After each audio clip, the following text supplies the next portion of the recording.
మీకు ఏది ఇష్టం ఉంటే అది అడగండి. మొదట ఎట్లుండాలంటే, స్వామీజీ నమస్కారం, నా పేరు ఇది, నేను పలానా ఊరు నుంచి వచ్చిన, నాకున్న సందేహం. ఇప్పుడు మనం కనిపించిన పిల్లలే మన మాటలు ఎందుకు వినరు? మనమే కంటాం, పెంచుతాం, పెద్ద చేస్తాం, చివరికి మన మాట ఎందుకు వినరు? ఇది క్వశ్చనే కదా. అంటే ఇది అడగకండి. ఫర్ ఎగ్జాంపుల్ నీకు ఒక సలహా ఇచ్చాను నేను. స్వామి, నాకు సందేశం మిమ్మల్ని అడుగుదామని అనుకున్నా. ఇప్పుడు పిల్లలు కన్నమే కానీ పిల్లలు రాత్రులు కనలేదు కదా. వాళ్ళకి మనం చెప్పినట్టు వినకుండా వాళ్ళు వేరే దారి మార్గం ఎన్నుకొని పోతే మరి మా జీవితాలు ఎలాగండి? మా ముసలిళ్ళైనా వాళ్ళు వదిలిపెట్టి వెళ్ళిపోయినారు, మా జీవితంలో ఎలా సాగాలి? రెక్కలు వచ్చి వాళ్ళు వెళ్ళిపోయారు, మా రెక్కలకి అడ్డు పెరిగిన వాళ్ళు మాకు ఆశ్రయితారు అనుకున్నాం కానీ వాళ్ళు మాకు దూరం అయిపోయినారు. మా పరిస్థితి ఏంటి? అట్లా ఇబ్బంది పడుకుంటూనే ఆమెకు అనారోగ్యం వచ్చి ఆమె రాలిపోయింది. చివరికి ఎక్కువ నారాయణ ఒక్కడనే మిగిలి. నా గతి ఏంటి? నాకు ముందు భవిష్యత్తు నన్ను చూసేవాళ్ళు ఎవరు? నాకు తోయట్లేదు. దీని గురించి ఏమన్నా సలహా? సంతోషం. ప్రేక్షకులకు అందరికీ ఆ జగదంబ ఆశీర్వాదం ఎల్లవేళలా ఉంటుంది. మీ పేరు ఏం పేరు? నా పేరు వెంకటేశ్వర్లు. మైక్ దగ్గర పెట్టు. నా పేరు వెంకటేశ్వర్లు. ఎక్కడి నుంచి వచ్చారు? ఉడిమేల నుంచి వచ్చా. అమరావతి మండలం, భద్ర మండలం, ఉడిమేల గ్రామం, నాగర్ కర్నూలు జిల్లా. సంతోషం. మీకు ఎంతమంది పిల్లలు? నాకు ఒక కొడుకు, ఇద్దరు బిడ్డలు. ఫస్ట్ సృష్టి ధర్మం ఏంటో చెప్తాను. సృష్టి ధర్మం ఏంటంటే, ఒక విత్తనం నుంచి చెట్టు వస్తుంది, ఆ చెట్టుకు విత్తనాలు కాస్తాయి. అంటే పువ్వులు పిందెలై, పిందెలు పండ్లై, పండు ఫలదీకరణం చెందిన తర్వాత విత్తనాలు అవుతాయి. విత్తనాలు అలాగే చెట్టుకుంటేనే బాగుంటుందా? నేలలో రాలితే మళ్ళీ చెట్లు వస్తాయా? నేలలో రాలాలి. కొందరి జీవితాల్లో భగవంతుడు ఒక విచిత్రమైన ఆట ఆడతాడు. మీలాగా పిల్లల్ని పుట్టిస్తాడు, అందంగా, ఆనందంగా, ఆహ్లాదకరంగా వాళ్ళ మధ్యలోనే పెంచుతాడు. చివరికి వాళ్ళ నుంచి పిల్లల్ని దూరం చేస్తాడు. ఈ దూరం చేసే కోణంలో మనకు అన్యాయం జరిగింది, మనకు ఇబ్బంది అయి ఉంటది. కాకపోతే వ్యక్తిగతంగా వాళ్ళన్న సంతోషంగా ఉంటారు, వాళ్ళని మీ నుంచి విడదీసిన వాళ్ళన్న సంతోషంగా ఉంటారు. వాళ్ళు సంతోషంగా ఉన్నా పర్వాలేదు. నేను చెప్తాను, నేను చెప్పేది అయిపోయిన తర్వాత మీరు మాట్లాడారు. సరే. ఇక్కడ చెట్టు నుండి విత్తనాలను వేరు చేసింది పరమాత్మ అయితే, ఆయన ఆ చెట్టుకు అన్యాయం చేయాలని విడదీయలేదు. ఈ చెట్టు నుండి విత్తనాలు వేరు చేస్తే వేరొక చోట విత్తనాలు పడగలిగితే మళ్ళీ చెట్లు వస్తాయని వేరు చేశారు. ఇక్కడ మీ నుండి మీ పిల్లలు వీడిపోయారంటే దానికి కాలధర్మంలో ఏదో ఒక రుణం ఉంది, ఏదో ఒక క్రియ ఉంది. అది భగవంతుడే చేశాడని మీరు భావించుకొని వాళ్ళను దూషించక, నిందలాడక, వాళ్ళ మీద మీరు బాధపడక, ఎక్కడున్నా నా పిల్లలు క్షేమంగా ఉండాలని మీరు భావించగలిగితే చాలు. ఇప్పుడు మా పరిస్థితి ఏంటి, మేము ఎలా బ్రతకాలి, మమ్మల్ని ఎవరు చూడాలని మీరు అభేరపడకూడదు. దిక్కులేనులకు దేవుడే దిక్కు అంటారు కదా. రెండవది, కనిపించిన కడుపు ప్రేమ, నమ్మకారం ఉంటది కదా స్వామి, ఎట్లా మర్చిపోతాం మా పిల్లలని మీరు అనొచ్చు. ఒక విషయం, ఏ వంకతోనైనా కన్న తల్లిదండ్రులు పిల్లల గురించి కన్నీరు కార్చకూడదట. అది పిల్లల ఆయుక్షీణం చేస్తుంది, వాళ్ళ ఎదుగుతున్న వ్యవస్థకు అడ్డుగా మారుతుంది ఆ కన్నీటి చెర. కనిపించామనే మమకారం వాళ్ళని ఇబ్బందులు పెడితే బాగుంటుందా, వాళ్ళు ఎక్కడున్నా సంతోషంగా ఉంటే బాగుంటుందా? సంతోషం ఉంటే బాగుంటుంది. శుభమస్తు. నీ ఇబ్బందిని వాళ్ళ ఇబ్బందులుగా మార్చొద్దు. ఇగో అంతా అయిపోయింది, కన్నారు, పెంచిండ్రు, పెద్ద చేసిండ్రు, శేష జీవితం ఎలా గడపాలన్న దానికి ధర్మశాస్త్రాల్లో ప్రమాణాలు ఉన్నాయి. అయితే ఆ చివరి యొక్క ఆ దశకాన్ని, ఆ వయస్సుని మీరు గురుముఖతంగా సద్గురువులను ఆశ్రయించి ఆ జన్మకు సార్థకతను పొందించడానికి మార్గం చూసుకోవాలి తప్పిస్తే, ఇంకనూ నా పిల్లలను ప్రాగులాడుట కూడా వ్యామోహం, అదొక మాయ. ఈ చెరలో మీరుండడమే కాకుండా వ్యామోహం చేత పిల్లల్ని కూడా మీరు మళ్ళీ ఇబ్బందులు పెట్టాల్సి వస్తుంటది. అట్లేం పెట్టలేదు స్వామి, ఆలోచన మీరొకరే లేదు. కాదు, మీరొకరే కాదు. మీరు అడిగిన ప్రశ్న లోక సంయుక్తమైంది. అవును. మొన్న ఏం జరిగిందంటే, ఉమ్. ఒక ముసలావిడ భర్త చనిపోయాడు. కొడుకు మంచి ఉద్యోగం. కోడలు కొంత గుణవంతురాలు కాకపోయినప్పటికీ ఆమెను కొంత మంచిగా చూసుకోకపోయేది. సరే, ఈమె బుద్ధి ఇంతే, ఏ గణింత్రంలో పుట్టిందో, ఏ తల్లిదండ్రులు కన్నారో, అయింది అయిపోయింది, నాకు కోడలై వచ్చింది అని పెద్ద మనసు చేసుకొని సర్దుకుపోవచ్చు కదా. రోజు కోడలతో తగులు పడేది. తప్పు. ఉమ్. వినండి, చివరికి ఇటు తల్లిని చూడక అటు పెళ్ళాన్ని చూడక విసుకొచ్చి పెళ్ళాన్ని కొడితే పుట్టింటికి వెళ్ళిపోతుంది. అవును. ఎలా చేయాలంటే తల్లిని కొట్టేశాడు కొడుకు. ఉమ్. ఇక్కడ కొడుకు తప్పు కొడుకుది కాదు, కోడలిది కాదు. ఇదంతా ఒక మాయ ఆడిస్తున్న క్రీడా విలాసం. తల్లి సహనాన్ని పరీక్షించుటకు, తల్లి యొక్క మమకారాన్ని తెలియపరచుటకు భగవంతుడు అటువంటి చేసి ఆటలు ఆడించాడు అనమాట. ఇక్కడ ఏం గమనించాలి, వాళ్ళు చల్లగా బ్రతుక్కోకో, పిల్లా పాపలతో హాయిగా వండుకోకో, నాదంతా అయిపోయిందని ఆమె ఏదో నారాయణ, కృష్ణ, రామ, గోవింద అనుకుంటే కాలక్షేపం చేయలేదు. ఇంత పెడితే తినాలి, ఉండాలి. కానీ ప్రతిదానికి అడ్డొస్తూ, ప్రతిదానికి పేర్లు పెడుతూ, ప్రతిదానికి తప్పులు వెతుకుతూ ఉంటే దీన్ని ధర్మం అంటామా? కాదు. అది వీడియో చూస్తున్న ప్రతి ప్రేక్షకులకు నేను ఒకే మాట చెప్తాను. మనకు ఆశ్రమ ధర్మాలు ఉన్నాయి, చతురాశ్రమ ధర్మాలు. బ్రహ్మచర్యం, గృహస్థం, వానాప్రస్థం, సన్యాసం. మీకు పిల్లలు పుట్టి వాళ్ళకు పెళ్లిళ్ళు చేసిన తర్వాత, వాళ్ళ కడుపులో పిల్లలు పుట్టిన తర్వాత, పుట్టిన పిల్లలకు షోడశ సంస్కారాల్లో తగిన సగం సంస్కారాలు, 16 సంస్కారాల్లో సగం సంస్కారాలు అయిపోయిన తర్వాత, అనగా నామకరణం అయిన తదుపరి మీరు సన్యాసాశ్రమ ధర్మాన్ని పాటించాలి. మళ్ళీ మనమంగుల పెళ్లిలై మనమంగుల కడుపులో పిల్లలు చూసే వరకు కూడా మీరు అక్కడ ఉండడం సబబు కాదు.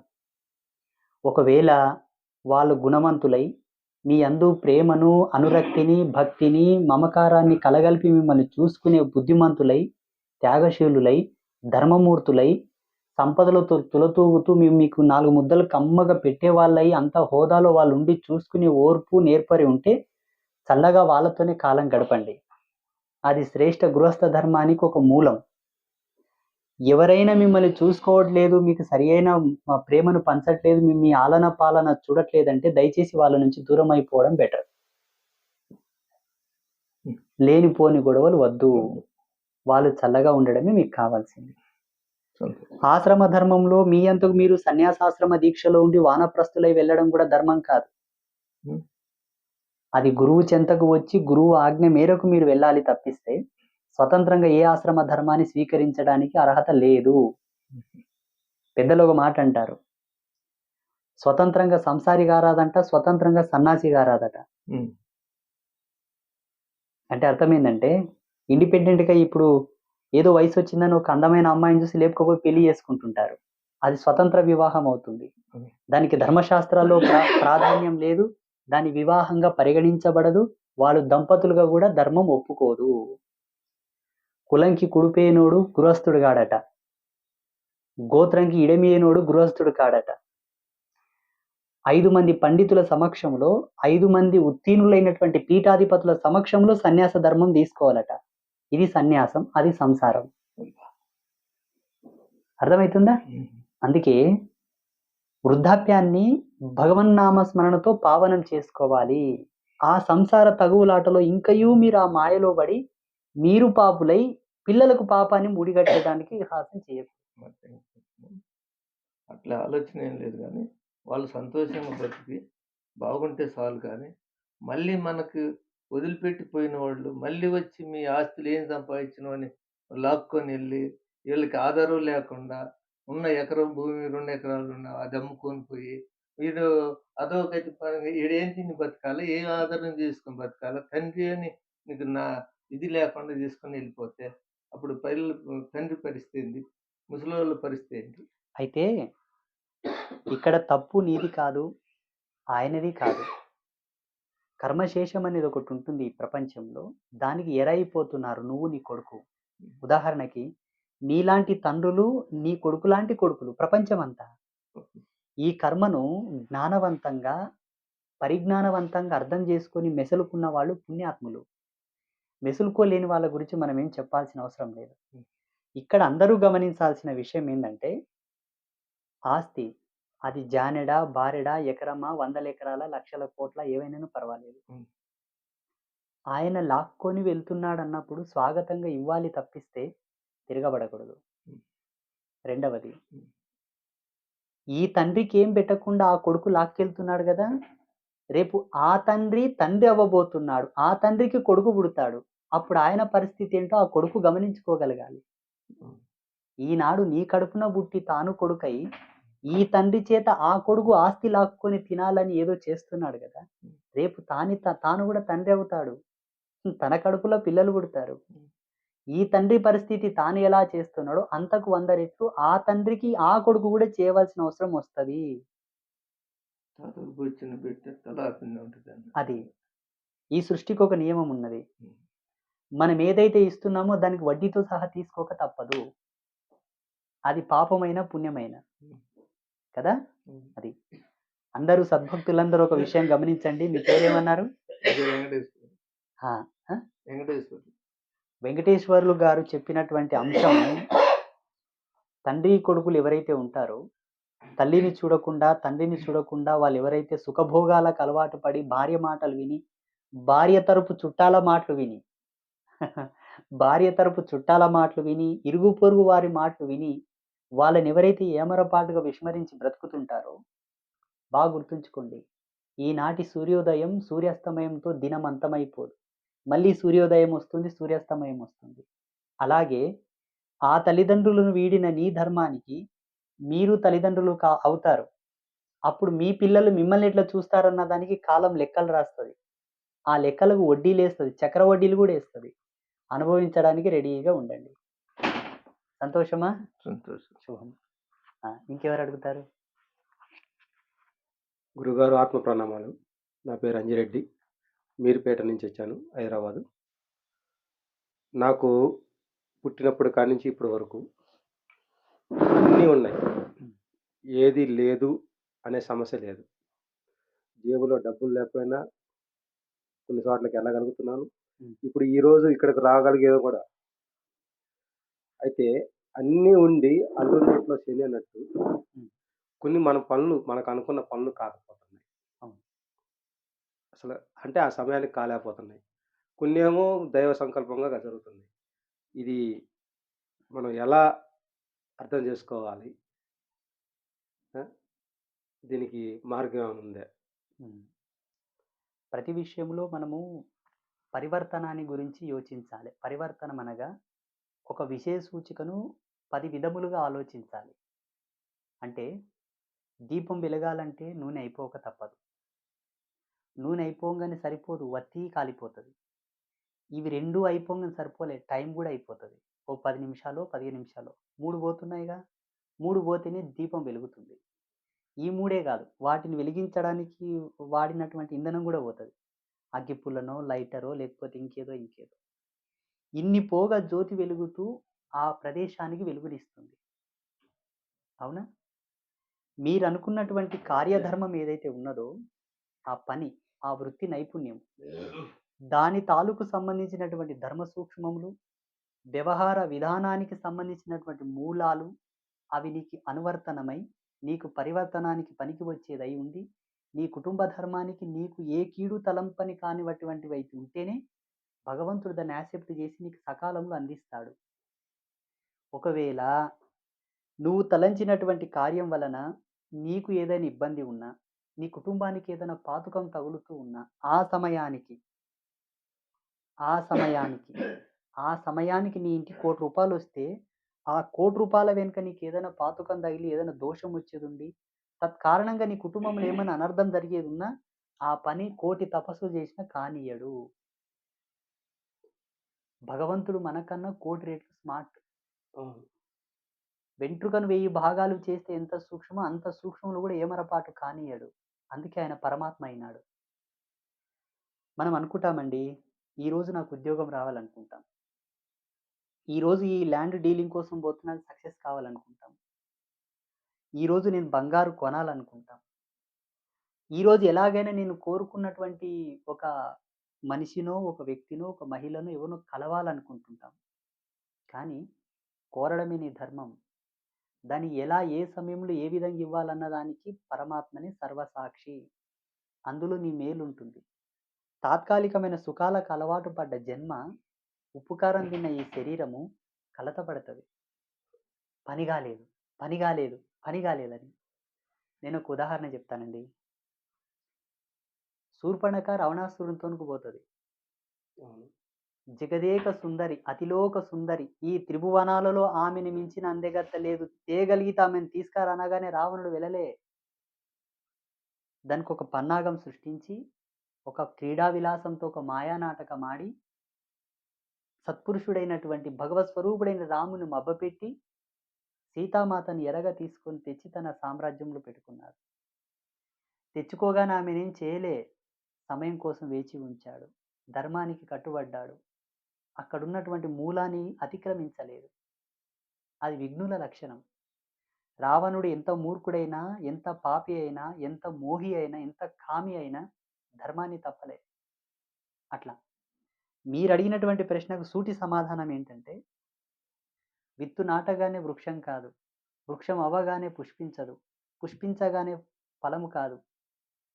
ఇన్ని దశకములకు సమయం ఉన్నట్లనే మన కోరిక విత్తనం లాంటిది. ఏదో పెద్దలు చేసిన పుణ్యం టన్నులకు మన ఈపులో ఉంటే అనుకున్న తొందర కూడా అయిపోతుంటది. అవును. లేదు, పుట్టినప్పటి నుంచి నీవు ఆ కోరిక కోరే వయసొచ్చే వరకు ఏదైనా పెద్ద పుణ్యకార్యం చేసినా నువ్వు తలంచిన కార్యం చిటికెలో అయిపోతది. దీనికందటికీ ప్రధానమైన మూలం మనకున్నటువంటి పుణ్యఫలం, మనకున్నటువంటి పాప ఫలం. అది ఎలా తెలుసుకోవాలి స్వామి? పుణ్యఫలం ఉందనుకోండి, మొన్న కరోనా వచ్చింది.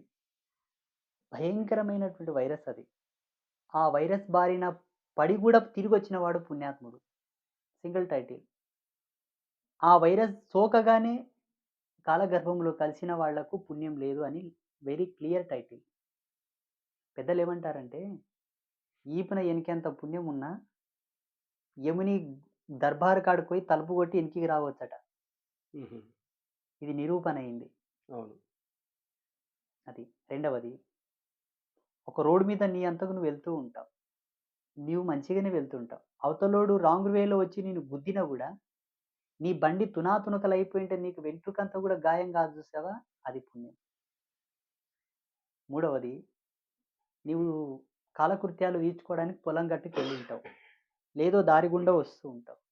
ఒక విషసర్పం నీ పక్కనే పోతుంటది, నిన్నేం చేయదు. అది పుణ్యాత్ముల లక్షణం. బాగా వినండి. ఒక పాయిజనల్ ఫుడ్ తిన్నావు. దాని ఇన్ఫాక్ట్ నీ బాడీ మీద పడలా. నువ్వు ఇంకా ఆరోగ్యంగా ఉన్నావు. నీ ఈపున పుణ్యం ఉంది. ఊరంతా గత్తరొచ్చింది, మహమ్మారి వచ్చింది, నీ ఇంటికి రాలే. పుణ్యం కాపాడుతుంది. ఎవరో చేసిన పుణ్యం నేను రక్షిస్తుంది. అర్థమవుతుందా? సకాలంలో పెళ్ళి అయింది. వయసు ధర్మాన్ని మితిమీరకుండా, వయసు ధర్మాన్ని అతిక్రమించకుండా నీ ఈపున పుణ్యం ఉంది. పెళ్లి కాగానే సకాలంలో సంతానం అయింది. నీ ఈపున పుణ్యం ఉంది. అయిన పిల్లలు సకాలంలో చేతికొచ్చారు, సంపాదిస్తున్నారు. వాళ్ళకు పెళ్లిలేని, వాళ్ళ గర్భం పండింది, వాళ్ళకు పిల్లలైండ్రు. ఇది పుణ్యాత్ముల లక్షణం.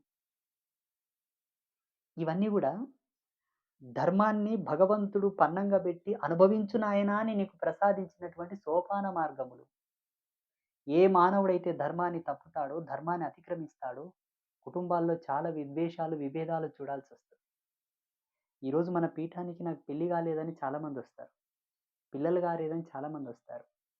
సుకృతమే సంతానం అని ధర్మం చెప్పింది. సుకృతం ఉంటే తప్ప నువ్వు ఒక మాత్ర వేసుకోగానే నీకు వ్యాధి సంపూర్ణ నివారణ జరుగుతుంది. సుకృతం లేకపోతే నువ్వు ఎంత పెద్ద ట్రీట్మెంట్ చేసుకున్నా వ్యాధి నివారణ జరగదు. అందుకు సంబంధించిన పుణ్యం మళ్ళీ ఎవరైనా చేయాలి నీ వంశజులు. మాలాంటి వాళ్ళ దగ్గరకు వచ్చి ఏదో యజ్ఞమో, యాగమో ఏదో చేసి ఆ పుణ్యశక్తి వాళ్ళకు ధారపోస్తే అక్కడ ట్రీట్మెంట్ సక్సెస్ అవుతుంది. ఇది. ఇంకా సరళంగా మీరు చెప్పాలనుకుంటే, భూతదయ సిద్ధి ఎవరి ఈపునైతే కరెక్ట్ ఉంటుందో, పాంచభౌతిక భూతదయ సిద్ధి, ఆ వంశంలో సకల సౌఖ్యములు, అష్టైశ్వర్య భోగభాగ్యములు విలసిల్లుతాయి. అది ఎలా వస్తుంది స్వామీజీ అంటే, నీకు ఊహ వచ్చి శ్రేష్ఠ సంసార ధర్మంలో నువ్వు అడుగుపెట్టిన తర్వాత ఈ గృహస్థు ధర్మాన్ని ఎలా ప్రావీణ్యం చేసుకోవాలని సద్గురువులను ఆశ్రయించాలి. ఉదాహరణకి మీకు శోభనం అని ఒకటి ఉంటది కదా మొదటి రాత్రి. అక్కడి నుంచి చాలా అయితది చూడు గృహస్థుని ధర్మం. హుహు. యాక్చువల్లీ ఏమంటారు? నిశ్చితార్థం. అవును. నిశ్చితార్థం నుంచే ప్రథమ శ్రేణి. ఆరంభ దశ గృహస్థ ధర్మానికి. కానీ ప్రమాణం లేదది. ఎందుకంటే నిశ్చితార్థమైనంక గూడా అవును. విడిపోయినోళ్ళున్నారు. అవును. ఎవరైనా చనిపోయినోళ్ళున్నారు. అది ప్రథమ శ్రేణి అయినప్పటికిని గూడా ప్రమాణం కాదు. వివాహం మాంగళ్య ధారణ జరిగి జీలకర్ర బెల్లం పెట్టి మాంగళ్య ధారణ జరిగితే ద్వితీయ శ్రేణి. అయిన ప్రమాణం లేదు. ఎప్పుడైతే శోభనం గదిలోకెళ్ళి భార్యాభర్తల కలయిక జరుగుతది చూసారా? అప్పుడు గృహస్థ ధర్మానికి పట్టాభిషేకం జరిగింది. కాగా అక్కడ ప్రవేశించకన్నా ముందే సద్గురువుని ఆశ్రయించాలి. అక్కడొక హుహు. చిన్న మర్మం ఉంటది. హ్మ్. శోభనం అందరూ చేసుకుంటారు. కానీ అక్కడ చిన్న తిరకాస్తున్నది. ఎప్పుడైతే ఆ తిరకాస్తుకు మీరు మంచిగా ప్రాధాన్యం ఇచ్చి, గురువాక్యాన్ని అనుసరించి, ఆ కాస్త ఈ సృష్టి యజ్ఞాన్ని గనక మీరు పాటించుకుంటే, అన్నీ నీవు జీవించినన్నాళ్ళు సంసారం అంతా నీ చేతిలో ఉంటది. నువ్వు తెరిస్తే తాళం తెరుస్తది, మూసితే లాక్ అయితది. సంసారంలో తాళం చెయ్యి నీ చేతిలో ఉన్నట్టే లెక్క. ఇది గమనించాలి. అంటే మ్యారేజ్ అయినాక ఆ కార్యక్రమానికి ముందు గురువుని గురువుని తప్పకుండా. కలవాలంటారు. తప్పకుండా. అయ్యో! మరి పెళ్ళికన్నా ముందే గలవాలండి. గురువుని కలవాలి అంటున్నారు కదా! సరైన గురువు అని ఎలా తెలుసుకోగలుగుతాం మనం? ఎవరైతే భోగి కాడో వాడు గురువు. ఎవనికైతే కాంతా కనకముల మీద వ్యామోహం ఉండదో వాడు గురువు. నిత్య బ్రహ్మచారి, సదా బ్రహ్మచారి, శ్రోత్రియ బ్రహ్మనిష్ఠుడు. సదా భగవంతుని నామమే పలుకుతూ, ఆయన నడిచిన ధర్మం కనిపించాలి. ఆయన కుసుంటే ధర్మం కనిపియాలి. ఆయన మాటలో ధర్మం కనిపియాలి. ఆయన చేతలో ధర్మం కనిపియాలి. ఆయన ప్రసన్నవదనమైన చూపులో కూడా ధర్మం కనిపియాలి. వాడు గురువు. కరెక్టే స్వామి. అంతా బానే ఉంది. అయితే ఇది నారాయణకు ఒక వైపు అనుకుందాం. ఇంకొక వైపు ఇప్పుడే జరుగుతుంది కలికాలంలో ఏం జరుగుతుందంటే, ఇప్పుడు అంతా డిజిటలైజేషన్ ఇదంతా అయిపోయినాక, ఎవరికి ఎవరు అంటే ముందు మన తండ్రిని మనం నమ్మకపోవటం, మన భార్యని మనం నమ్మకపోవటం, మన పిల్లల్ని మనం నమ్మకపోవటం, లేకపోతే పిల్లలు మనల్ని నమ్మకపోవటం, మన భార్య మనల్ని నమ్మకపోవటం అనేది ఇప్పుడు దూరాలైపోయినాయి. ఒకప్పుడు ధర్మం వేరు. ఒక 30, 40 ఇయర్స్ బ్యాకు. అప్పుడు నోటి మాట మీద చాలా నడిచింది. ఇప్పుడు ఎంత జేసుకున్నా, ఎన్ని ప్రమాణాలు చేసుకున్నా, అది ఆ క్షణం వరకే అయిపోతుంది. అంటే ఇది కలి ప్రభావం వల్ల. అయితే ఈ టెక్నాలజీ పెరిగి ఎవరైనా సరే గురువుని అంచనా ఏయలేకపోతున్నారు. ఇంకా తెలుసుకోలేకపోతున్నారు గూడా. ఇలాంటి టైంలో ఎలా తెలుసుకోవాలి అని అడుగుతుంది. చూడండి ఇప్పుడు మీరు చెప్పిన లక్షణాలన్నీ అన్నం అయిందో లేదని మనం అన్నమంతా పిసికి చూడము. మోటుగా ఒక మెతుకు పిసికి చూస్తాం అంటారు కదా! మీకు అంతగా గురువుని శోధించక్కర్లా. చిన్న సింప్టమ్స్ మూడే చెప్తాను. ఆయనకి ఏమైనా ఫ్యామిలీ బ్యాక్‌గ్రౌండ్ ఉందా? లైక్ హి వాస్ ఎ సన్యాసి ఆర్ సంసారి. First qualification. And second point is ఆయన నడుస్తున్నటువంటి అనుష్ఠాన విధి ఏంటి? ఏ ఆశ్రమ ధర్మానికి సంబంధించిన వాడు? లైక్ ఆయన ఏ పరంపర పీఠాధిపతి? హ్మ్. గురువులల్లోకెల్లా శ్రేష్టమైన గురువులు శ్రీ విద్యోపాసకులు.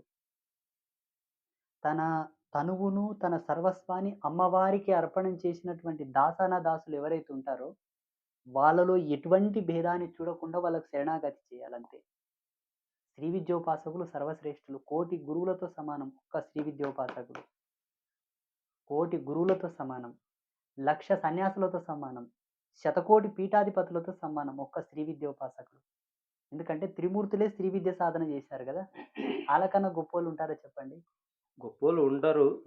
అయితే ఇక్కడ అది చూడాలి. రెండవది ఆయన మీరు ఇంకా బాగా టెస్ట్ చేయాలనుకుంటే, ఎవరైతే స్వామీజీని మీరు చేసుకోవాలనుకుంటే, ఆయన దగ్గరికి వెళ్లి, ఆయన ముందు కూర్చొని, ఒక్క 5 నిమిషాలు మాట్లాడితే చాలు. 5 నిమిషాలు. ఆయన మాట తీరులోనే తెలిసిపోతుంది ఆయన కరెక్ట్ గురువా కాదా అని. ఎంత చిన్న పిల్లాడైనా సరే సమ్మోహితుడైపోతాడు. అది గురువు యొక్క అనుష్ఠాన బలం ఆకర్షిస్తది. అయస్కాంతంగా అది ఇనుమును గుంజినట్ల గుంజుతది. ఆ పరిమళము, ఆ సుగంధభరితమైనటువంటి ఆ చాతుర్యం ఉండగలిగితే చాలు. లేదు నీ ఆత్మ చెప్తది. ఈయన కరెక్ట్ గురువు గాదు. ఈయన లోపల స్వార్థం ఉంది. ఈయన చూపులో స్వార్థం ఉంది. ఈయన మంచి వ్యక్తి కాదంటే వచ్చేసేయాలి, ఇంక అంతే, అక్కడ ఉండకూడదు. ఆల్రెడీ నీ ఆత్మనే నీకు సిగ్నల్ ఇచ్చేస్తది. అవునవును. కరెక్ట్ అది. అయితే ఇప్పుడు మీరు సమాజానికి సంబంధించి అంటే ఇప్పుడు నేను అడిగిన క్వెషన్ కాకుండా ఇదే దీనికి సంబంధించి ఇప్పుడు కొత్తగా పెళ్లి చేసుకునేవారు ఇప్పుడు మీరు చెప్పినట్టు గురువుని సంపాదించాలనుకుంటున్నారు కదా! అలా సంప్రదించి చేసుకుంటే మంచిది అని అంటున్నారు. మరి దానికి మార్గాలు ఏమన్నా చెప్తాను. వివరించగలరా? చూడండి, నూతన దంపతులు ఎవరైతే ఉంటారో కొన్ని చిన్న మాటలు చెప్తాను. చాలా మందికి మీకు కూడా తెలియకుంటది. రాత్రికి పడక గదిలో పడుకున్నప్పుడు భార్య భర్తకు కుడివాటంగా ఉండాలా, ఎడమవాటంగా ఉండాలన్న విషయం చాలా మందికి తెలియదు. దీంట్లో అవును. చాలా వైజ్ఞానికమైన అర్థం ఉన్నదండి. విత్ సైంటిఫిక్ మూవ్‌మెంట్స్ ఉన్నాయి ఇందులో. ఈ దాంట్లో విజ్ఞాన దృక్పథం చాలా పెద్దగున్నది. నేను నిరూపిస్తాను. ధార్మికమైనటువంటి విద్వత్తు ఉన్నది ఇందులో. అంటే ఆ స్పిరిచువల్ మూవ్‌మెంట్స్‌కి సంబంధించినటువంటి అంతరార్థాలు ఏవైతే ఉన్నాయో, అంతరార్థాలు ఇందులో ఉన్నాయి. ఇదొకటి. శోభనం గదిలో మొదటి రాత్రిలో ఆడపిల్లకు సిగముడి ఉండకూడదు. వెంట్రుకలు విరబోసుకొని ఫస్ట్ నైట్ చేసుకోవాలి. ఇది ఎవరికి తెలుసు చెప్పండి? తెలవదు. వినండి. వినండి. దీంట్లో కూడా చాలా మార్మికమైన అర్థం ఉన్నది. మొదటి రాత్రి ఫస్ట్ నైట్ రోజే. మిగతా రాత్రులకు సంబంధం లేదు. జడ వెన్న వేసుకొని జర విరబోసుకోండి. అది మీ ఇష్టం. మొదటి రోజు సిగముడి లేకుండానే సంసారం చేయాలట. తెలుసా? ఇది తెలుసుకోవాలి కదా! ఆళ్ళకు చెప్పేటోళ్ళు గూడా లేరు ఆ విషయం. ఇప్పుడు మూడేసేటోళ్ళు ఇప్పుడు ఇస్తారు. పెద్దలకు చెప్పేదే మైక్ పెద్దలు చెప్పేదే కదా స్వామి వినేది. అంటే ఈ విషయం చెప్తానండి. పెద్దలంటే కాలగతులను అనుసరించి కష్టం చేసి, యాసరుకొని, దాసరుకొని, అప్పులు చేసి, పెళ్లి చేసి అలసిపోయింటారు. ఇంక ఈ ధర్మాలన్నీ ఎన్నడ తెలుసుకుంటారు వాళ్ళు? ఇప్పుడు మాకేం పని? మేమేం నరికేదుంది? ఏం గొర్రు కొట్టేదుంది? ఏం గుంక కొట్టేదుంది? శోధించడమే గదా మా పని. మళ్ళీ మేము శోధిస్తాం. వాళ్ళనెట్లా శోధించమంటావు పాపం? ఒక మాట. పెద్దలంటే ఏముగా అప్పులు చేయనీకేనే నానా తంటాలు పడతారిప్పుడు. అవును. పెళ్లి చేసి. పిల్లకెంత బంగారు ఇయ్యలే, ఎంత కట్నం అడుగుతాడు, అల్లుడు ఉద్యోగం చేసేటోడు ఎట్లనో ఇదే సరిపోతది వాళ్ళకి పాపం. అంతే కదా! ఆ! అందుకే గురువులతో మూల జ్ఞానం ఉంటది. మూలం పూర మిడిమిడి జ్ఞానం, మీని జ్ఞానం పైది కాదు. మూలం. ఇప్పుడు వెంట్రుకలు విరబోసుకొని ఫస్ట్ నైట్ చేసుకోవాలన్న దాంట్లో ఎంత అర్థం ఉందో మీకు తెలుసా? తెలవదు స్వామి. జడసూత్ర సంబంధం ఉంది మహిళకు. జడసూత్రం. జడసూత్రం అంటే వెన్నెముక పైన ఉండేటటువంటి కుండలినికి సంబంధించిన మర్మం ఉంది అందులో. ఓన్లీ సిగముడి విప్పితేనంత ఉందా స్వామి అని మీరు అనకండి. అక్కడనే ఉంది అసలైన అర్థం. హ్మ్. సిగముడి ఉంటే సిగము రాదన్నారు. అంటే పూనకం రాదన్నారు. సిగముడి ఉంటే పూనకం రాదు. సిగముడితో దేవుడే రానప్పుడు నీ కుండలినిలో ఉన్నటువంటి శక్తులు ఎట్లా యాక్టివేట్ అవుతాయి? అవి విప్పారినప్పుడే వస్తాయన్నమాట. 100%. ఎవరైనా ఎల్లమ్మ, మల్లమ్మ ఊగితే తీసేయరు. ఆ! అవును. ఆల్రెడీ ఇప్పుడు ఎల్లమ్మ మనకు అది ఎవ్వరే గాని ఏ ఆ- దేవుడు గాని అది ఓపెన్‌గా అది వేరే కార్యక్రమం స్వామి. అనేది ఒక్కటి. ఆ! లేదు. ఇప్పుడు దాకా ఏందంటే అది ఇది ఒకటే అని మీకు తెలుసు పెద్దవారికి. ఇప్పుడు మాకు తెలీదు కదా! అవును. ఇప్పుడున్న కాలం ఇంకా ఇప్పుడు నెక్స్ట్ ఇప్పుడు మేమంటే 40 ఇయర్స్ ఓకే. ఇప్పుడున్న జనరేషన్‌కి అది కూడా తెలీదు కదా! సిగముడి అనేది ఎటువంటిదంటే మన శరీరంలో ఉన్నటువంటి దేవతా శక్తుల యొక్క దిగ్బంధన ఇది. మన చుట్టూ ఉన్నటువంటి పాజిటివ్ ఎనర్జీ, ఆరా సిస్టమ్‌లో ఉన్నటువంటి దేవతా గణాలు. ఉదాహరణకి తల్లి కడుపులో ఉన్నటువంటి జీవం, తండ్రి కడుపులో ఉన్నటువంటి జీవం తల్లి కడుపులో పడగా, ఆ తల్లి కడుపులో పడ్డ తర్వాత ఆ అండము పిండమై ఫలదీకరణం చెంది, ఆ ఫలదీకరణం చెందినటువంటి పిండం యొక్క గుండె కొట్టుకునేటటువంటి దశకంలో ఏ దేవతా గణ చక్రం లోపల హార్ట్ బీట్ స్టార్ట్ అయిందో, ఏ దేవత అంశలో అయితే స్టార్ట్ అయిందో, ఆ దేవత యొక్క సంపూర్ణమైన అంశలో ఆ పిండం మీద ఆవరణం చెంది ఉత్పత్తి అవుతుందన్నమాట. తల్లి గర్భం నుంచి ఆ పిండం బయటపడి పేగు కత్తిరించుకొని బయటపడిపోతుంది చూసారా? అప్పుడు కూడా ఒక దేవతా సంకేతమైన రాశిలో ఆ పిండం బయటికొస్తది. ఇట్టి దేవతా గణ శక్తుల యొక్క ఆయుష్‌లతో పెరిగినటువంటి ఆ శరీర ధర్మానికి ఒక స్త్రీ పురుష కలయిక జరిగేటప్పుడు 2 ధర్మాలు కలుస్తాయి. పురుషునిది, స్త్రీది. ఇద్దరు ధర్మాలు కలిసేటప్పుడు సిగముడి ఉంటే సంపూర్ణమైన దేవతా శక్తులతోటి ఆ కలయిక జరగదు. అర్థమైతుందా? అర్థమైంది స్వామి.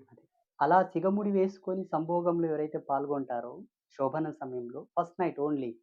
మిగతా రాత్రులు జీవితాంతం కలుసుకునే రాత్రులకు మళ్ళా ధర్మాలు లేవు. Only first night.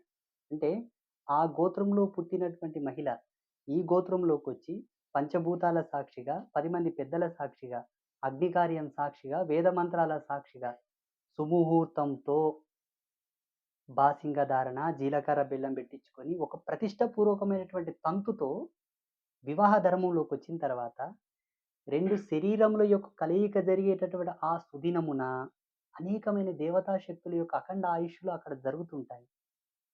అన్నప్పుడు ఒక్క సిగముడితోనే చాలా ముడి పడిపోతాయి. అదొక్కదానితోటే. అదొకటి ఉండకూడదు. రెండవది కొన్ని వీటిలో చెప్పకూడదండి. అంటే వాత్సాయన కామసూత్రాల్లో గూడా మొదటి రాత్రి గురించి చాలా క్షుణ్ణంగా చెప్పి ఉన్నారు. ఇంకా కొన్ని మార్మికమైన ధర్మశాస్త్రాల్లో, కొన్ని తాంత్రికమైన మంత్రశాస్త్రాల్లో, తంత్రశాస్త్రాల్లో గూడా స్త్రీ పురుష కలయికకు సంబంధించినటువంటి అనేకమైన ధర్మాలు చెప్పారు. సూక్ష్మ, భౌతిక, ఆది భౌతిక, జీవ, చైతన్య, పరమాత్మ నిర్మితమైనటువంటి ధర్మాలున్నాయి. నిండు నూరేళ్ళు చల్లగా ఏ రోగం, ఏ నొప్పి, ఏ బాధ లేకుండా ఆ దంపతులు జీవిస్తూ వాళ్ళ నుండి పుట్టిన పిల్లలు గూడా ఆరోగ్యవంతంగా పుట్టడానికి గూడా ఫస్ట్ నైట్ ఇంపార్టెంట్. చాలామంది పెళ్ళవ్వగానే హనీమూన్ అని చెప్పేసి ఫారెన్ వెళ్తుంటారు. స్విట్జర్లాండ్ ఇక్కడ, అక్కడ మంచి వాతావరణం అనుకూలించే ప్రదేశానికి వెళ్ళి లక్షల లక్షల డబ్బులు పెట్టుకొని అక్కడ గడిపి వస్తుంటారు. ఫస్ట్ నైట్ ఓన్లీ శోభనం కోసమే అవునవును. హనీమూన్ ట్రిప్ అని పెట్టుకుంటారు. వాస్తవంగా శ్రేష్ఠ సనాతన ధర్మంలో పుట్టినటువంటి నా అనుభవంతో నేను చెప్తున్నా. మొదటి రాత్రి ఎక్కడ నీ మాయముంత పడుతుందో అక్కడ చేసుకోవాలట. ఇంకా మంచిగా చెప్పాలనా, ఫస్ట్ నైట్ తప్పకుండా అత్తోళ్ళ ఇంట్లో చేసుకోవాలట. అత్తవారింట్లో. అత్తవారింట్లో. ఒకవేళ అత్తవారింట్లో నీకంత అనుకూలంగా లేదు, సరే నీకేదైనా మొహమాటం వచ్చింది, సిగ్గవుతుంది, ఇంకేదో అనుకుంటే తప్పకుండా నువ్వు పుట్టిన గడపలో తరతరాలుగా నీ యొక్క మాయముంతలు ఎక్కడైతే పూడ్చబడుతున్నాయో, ఏ ఇంట్లో అయితే ఉయ్యాల ఊగి నీకు ఆయుష్షులిచ్చిందో, ఏ ఇంట్లో అయితే నీ తల్లి ప్రసవ వేదన అనుభవించి నీకు జన్మనిచ్చిందో, ఎక్కడ నీకు సమస్త దేవతల సాక్షిగా కళ్యాణ కైంకర్యం జరిగిందో, అక్కడ 3 రాత్రులు ముచ్చట గడుపుకున్న తర్వాత నువ్వు హనీమూన్ పో. కరెక్టే స్వామి. అయితే మీరు అన్నట్టు ప్రసవ వేదన పడిన మనం ఎక్కడైతే మనం జన్మిస్తున్నామో, ఇప్పుడు ఆ ప్రాంతాలేంది ఇప్పుడు అంతా హాస్పిటల్స్ అవుతున్నాయి. ఇంకొకటి ఈ హాస్పిటల్‌లో గూడా ముందే జాతక ప్రకారం ఈ ఈ టైం బాగుంటదని ఆపరేషన్ చేస్తున్నారు. అయితే జాతకం అనేది ఈ ఆపరేషన్‌లు చేసేది ఇదనేది జీవి బయటకు వచ్చినప్పుడు నడుస్తదా? లేతే జీవం ఎప్పుడైతే ఏర్పడుతుందో ఏది ఒక తల్లి, తండ్రి కలిసిన సమయంలో ఆ ఏర్పడే జీవం అప్పుడు జరుగుతుందా? ఈ ముహూర్తం అనేది? ఎప్పుడు అనేది ఒక మనిషి యొక్క బయటికొచ్చినాక అతని లక్షణాలు, అతని జీవన విధాలు, అతనికి పెళ్లి కావటం గాని, లేదంటే బాగా ఉన్నతంగా పోవటం గాని, లేదంటే దరిద్రంగా పోవటం గాని, రకరకాలుగా ఒక్కొక్కళ్ళు ఒక్కొక్క విధంగా పోవటం గాని ఇయన్నీ జరుగుతుంటాయి. అది అనేది కరెక్ట్‌గా ఇప్పుడు కొంతమంది జ్యోతిష్యులేందంటే ఈ టైమానికి పుట్టారు, ఈ సమయానికి పుట్టారంటారు. అది ప్రామాణికంగా తీసుకోవాలనా? గర్భంలో ఉన్నప్పుడు మీరిందాక ఒక మాటన్నారు. గర్భంలో ఉన్నప్పుడు ఆ జీవం ఎప్పుడైతే ఏర్పడుద్దో, ఏర్పడినాక ఆ గుండె అనేది కొట్టుకుంటదో, అది దాన్ని తీసుకోవాలనా? మరి ఏ ప్రమాణం తీసుకోవాలో అర్థం కావట్లేదు స్వామి. కాలధర్మానికి ఒక ముఖ్య నియమం ఉన్నది. ఎక్కడి నుండి నీవు ప్రవేశిస్తావో అక్కడి నుండే రా. ఎక్కడి నుంచి నువ్వు లోపలికి ప్రవేశిస్తున్నావో అక్కడి నుంచే రా. అది శ్రేష్టమైన జన్మ. కాలధర్మ సిద్ధాంతం ప్రకారంగా ఆయన తను ఎత్తిన జన్మకు పరిపూర్ణుడైతేనే అక్కడి నుండి వస్తాడు. అయితే మన పాతకాలంలో అందరూ అట్లనే గానిండ్రు. వాళ్ళంతా పుణ్యాత్ములా? వాళ్ళంతా పరిపూర్ణులా? ఇప్పటోళ్ళంతా మీ నుంచి కోసి తీస్తారు గదా! వీళ్ళంతా పుణ్యాత్ములు గాదా? వీళ్ళంతా పాపాత్ములా? అనే వితండవాదం అడగొద్దు దయచేసి. ఎవరైనా కామెంట్ గూడా చేయకండి. కామెంట్ చేయాలనుకున్నప్పుడు విద్వత్తు, విజ్ఞానం, పరిజ్ఞానం కలగలుపుకొని కామెంట్ చేయండి. ఒకే కంటితో ఒంటి చూపుతో మాత్రం కామెంట్ చేయకండి. అయితే మనం డిసైడ్ చేసుకునేటట్లుంటే అంత స్థాయిలో మనం ఉండగలగాలి. ముహూర్తం పెట్టేటాయన గూడా సాక్షాత్తు బ్రహ్మ శాసకుడై ఉండాలి. బ్రహ్మ నిర్మిత శాసకుడై, అంతటి పుణ్యాత్ముడై, అంతటి తపస్సు కలిగిన వాడై, అంతటి నిగ్రహానుగ్రహ సంపన్నుడై ఉంటే, యోని నుంచి వచ్చిన పిండానికి, మీన్ నుంచి వచ్చిన పిండానికి సమానమైనటువంటి పుణ్యం ఇచ్చేవాడు అవుతాడు. అది ముహూర్తానికి ఉండే పట్టు. సరే, సృష్టి నియమం ప్రకారంగా ఎక్కడి నుంచి ప్రవేశిస్తావో అక్కడి నుంచి రావాలని ఉన్నది కదా. అవును. సరే, రాకపోని జన్మలకు అర్థం ఏంటి స్వామి అని మీరు అడగొచ్చు. నేను చెప్తాను. సంతాన ప్రాయోపవేశ ధర్మానికి, జీవ చైతన్య ధర్మానికి, జీవ నిర్మాణ ధర్మానికి మూడింటికి ఒక ప్రమాణం ఉన్నది. ఏంటి? ఆత్మ తల్లి గర్భమునందు ప్రవేశించిన తర్వాత సంపూర్ణంగా నవమాసాలు నిర్మాణమయ్యే దశకంలో భగవంతుడు కొన్ని రైట్స్ ఇస్తాడు పిండానికి. ఏంటి? నీకుగా నువ్వు తన్నుకొని బయటికి రా, ఫస్ట్ రైట్.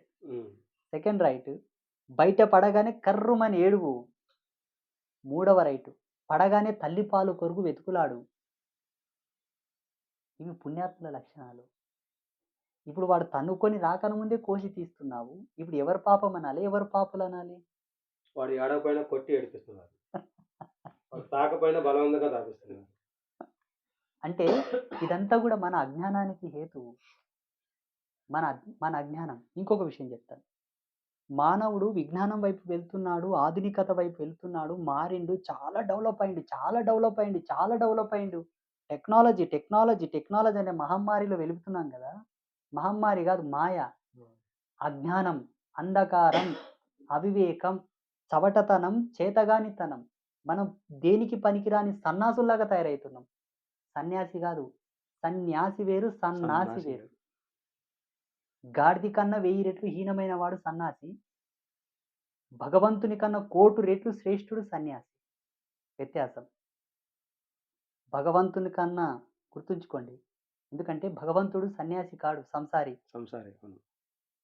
అందుకే ఋషులు వస్తుంటే దేవతలు సైతం సింహాసనం దిగి పక్కకు వచ్చేవాళ్ళంట, వాళ్ళని కూర్చోబెట్టేవాళ్ళంట. Why? Power is the very important there. అర్థమైంది కదా నేను చెప్పే మాటకు అది అర్థం. అయినప్పుడు అయితే పనికిరాని సన్నాసుల్లా కావడానికి కారణం ఏంటి స్వామి? ఎందుకంత మాట అంటున్నారు? మనల్ని ఎందుకంత నీచంగా సంబోధిస్తున్నారంటే ఒక్క ఎగ్జాంపుల్ చెప్తాను. ఇంత టెక్నాలజీ డెవలప్మెంట్ అయింది కదా, సుఖప్రసవం కాకుండా ఎందుకు ఈ కోతలు?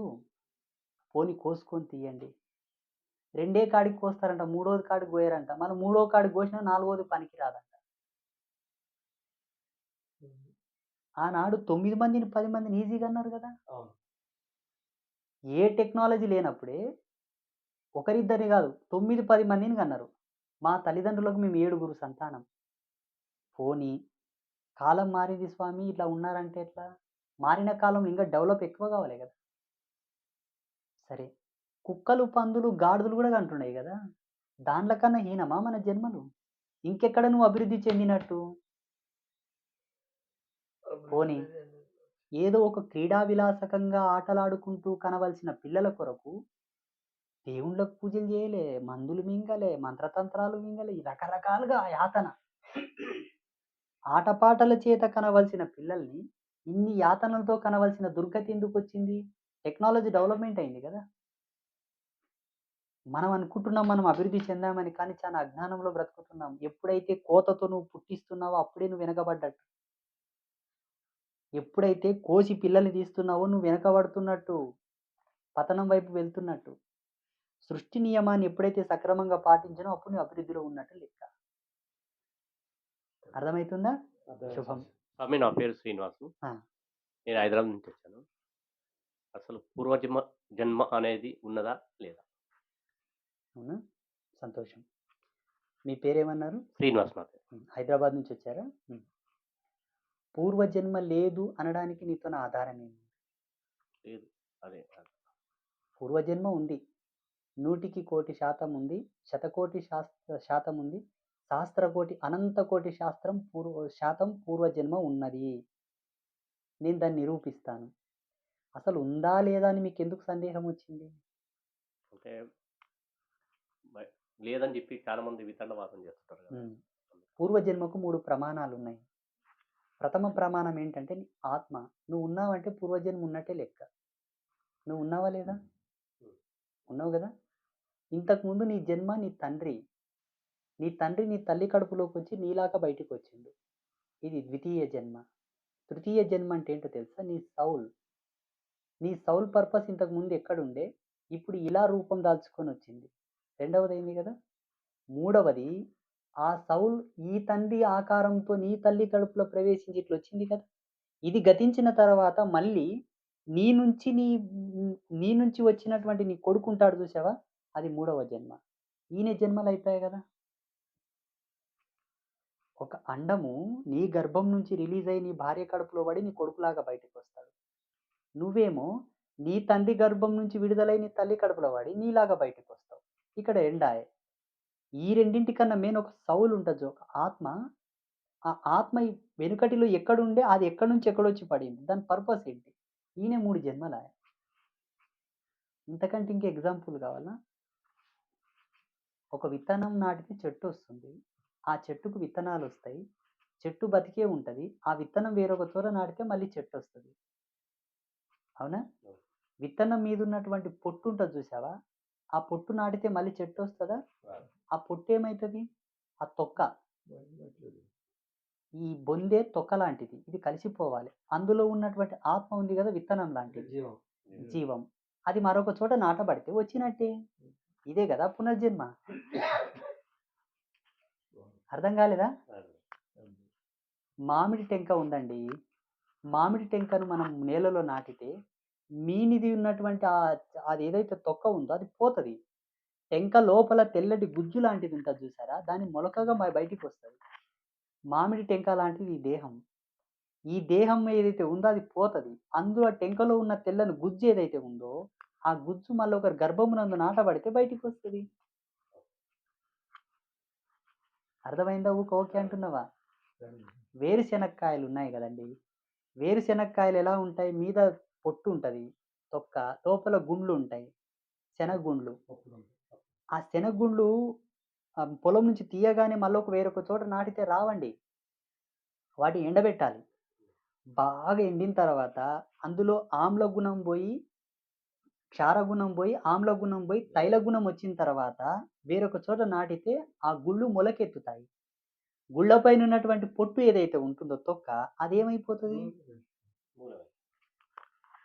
ఆ వేరుశెనక్కాయ లాంటివి మన బొందే, ఈ దేహము, పాంచభౌతికమైన దేహం. ఇందును అంటిపెట్టుకొని రథసారథి వలె నడిపిస్తున్నటువంటి ఆత్మ విత్తనం లాంటిది.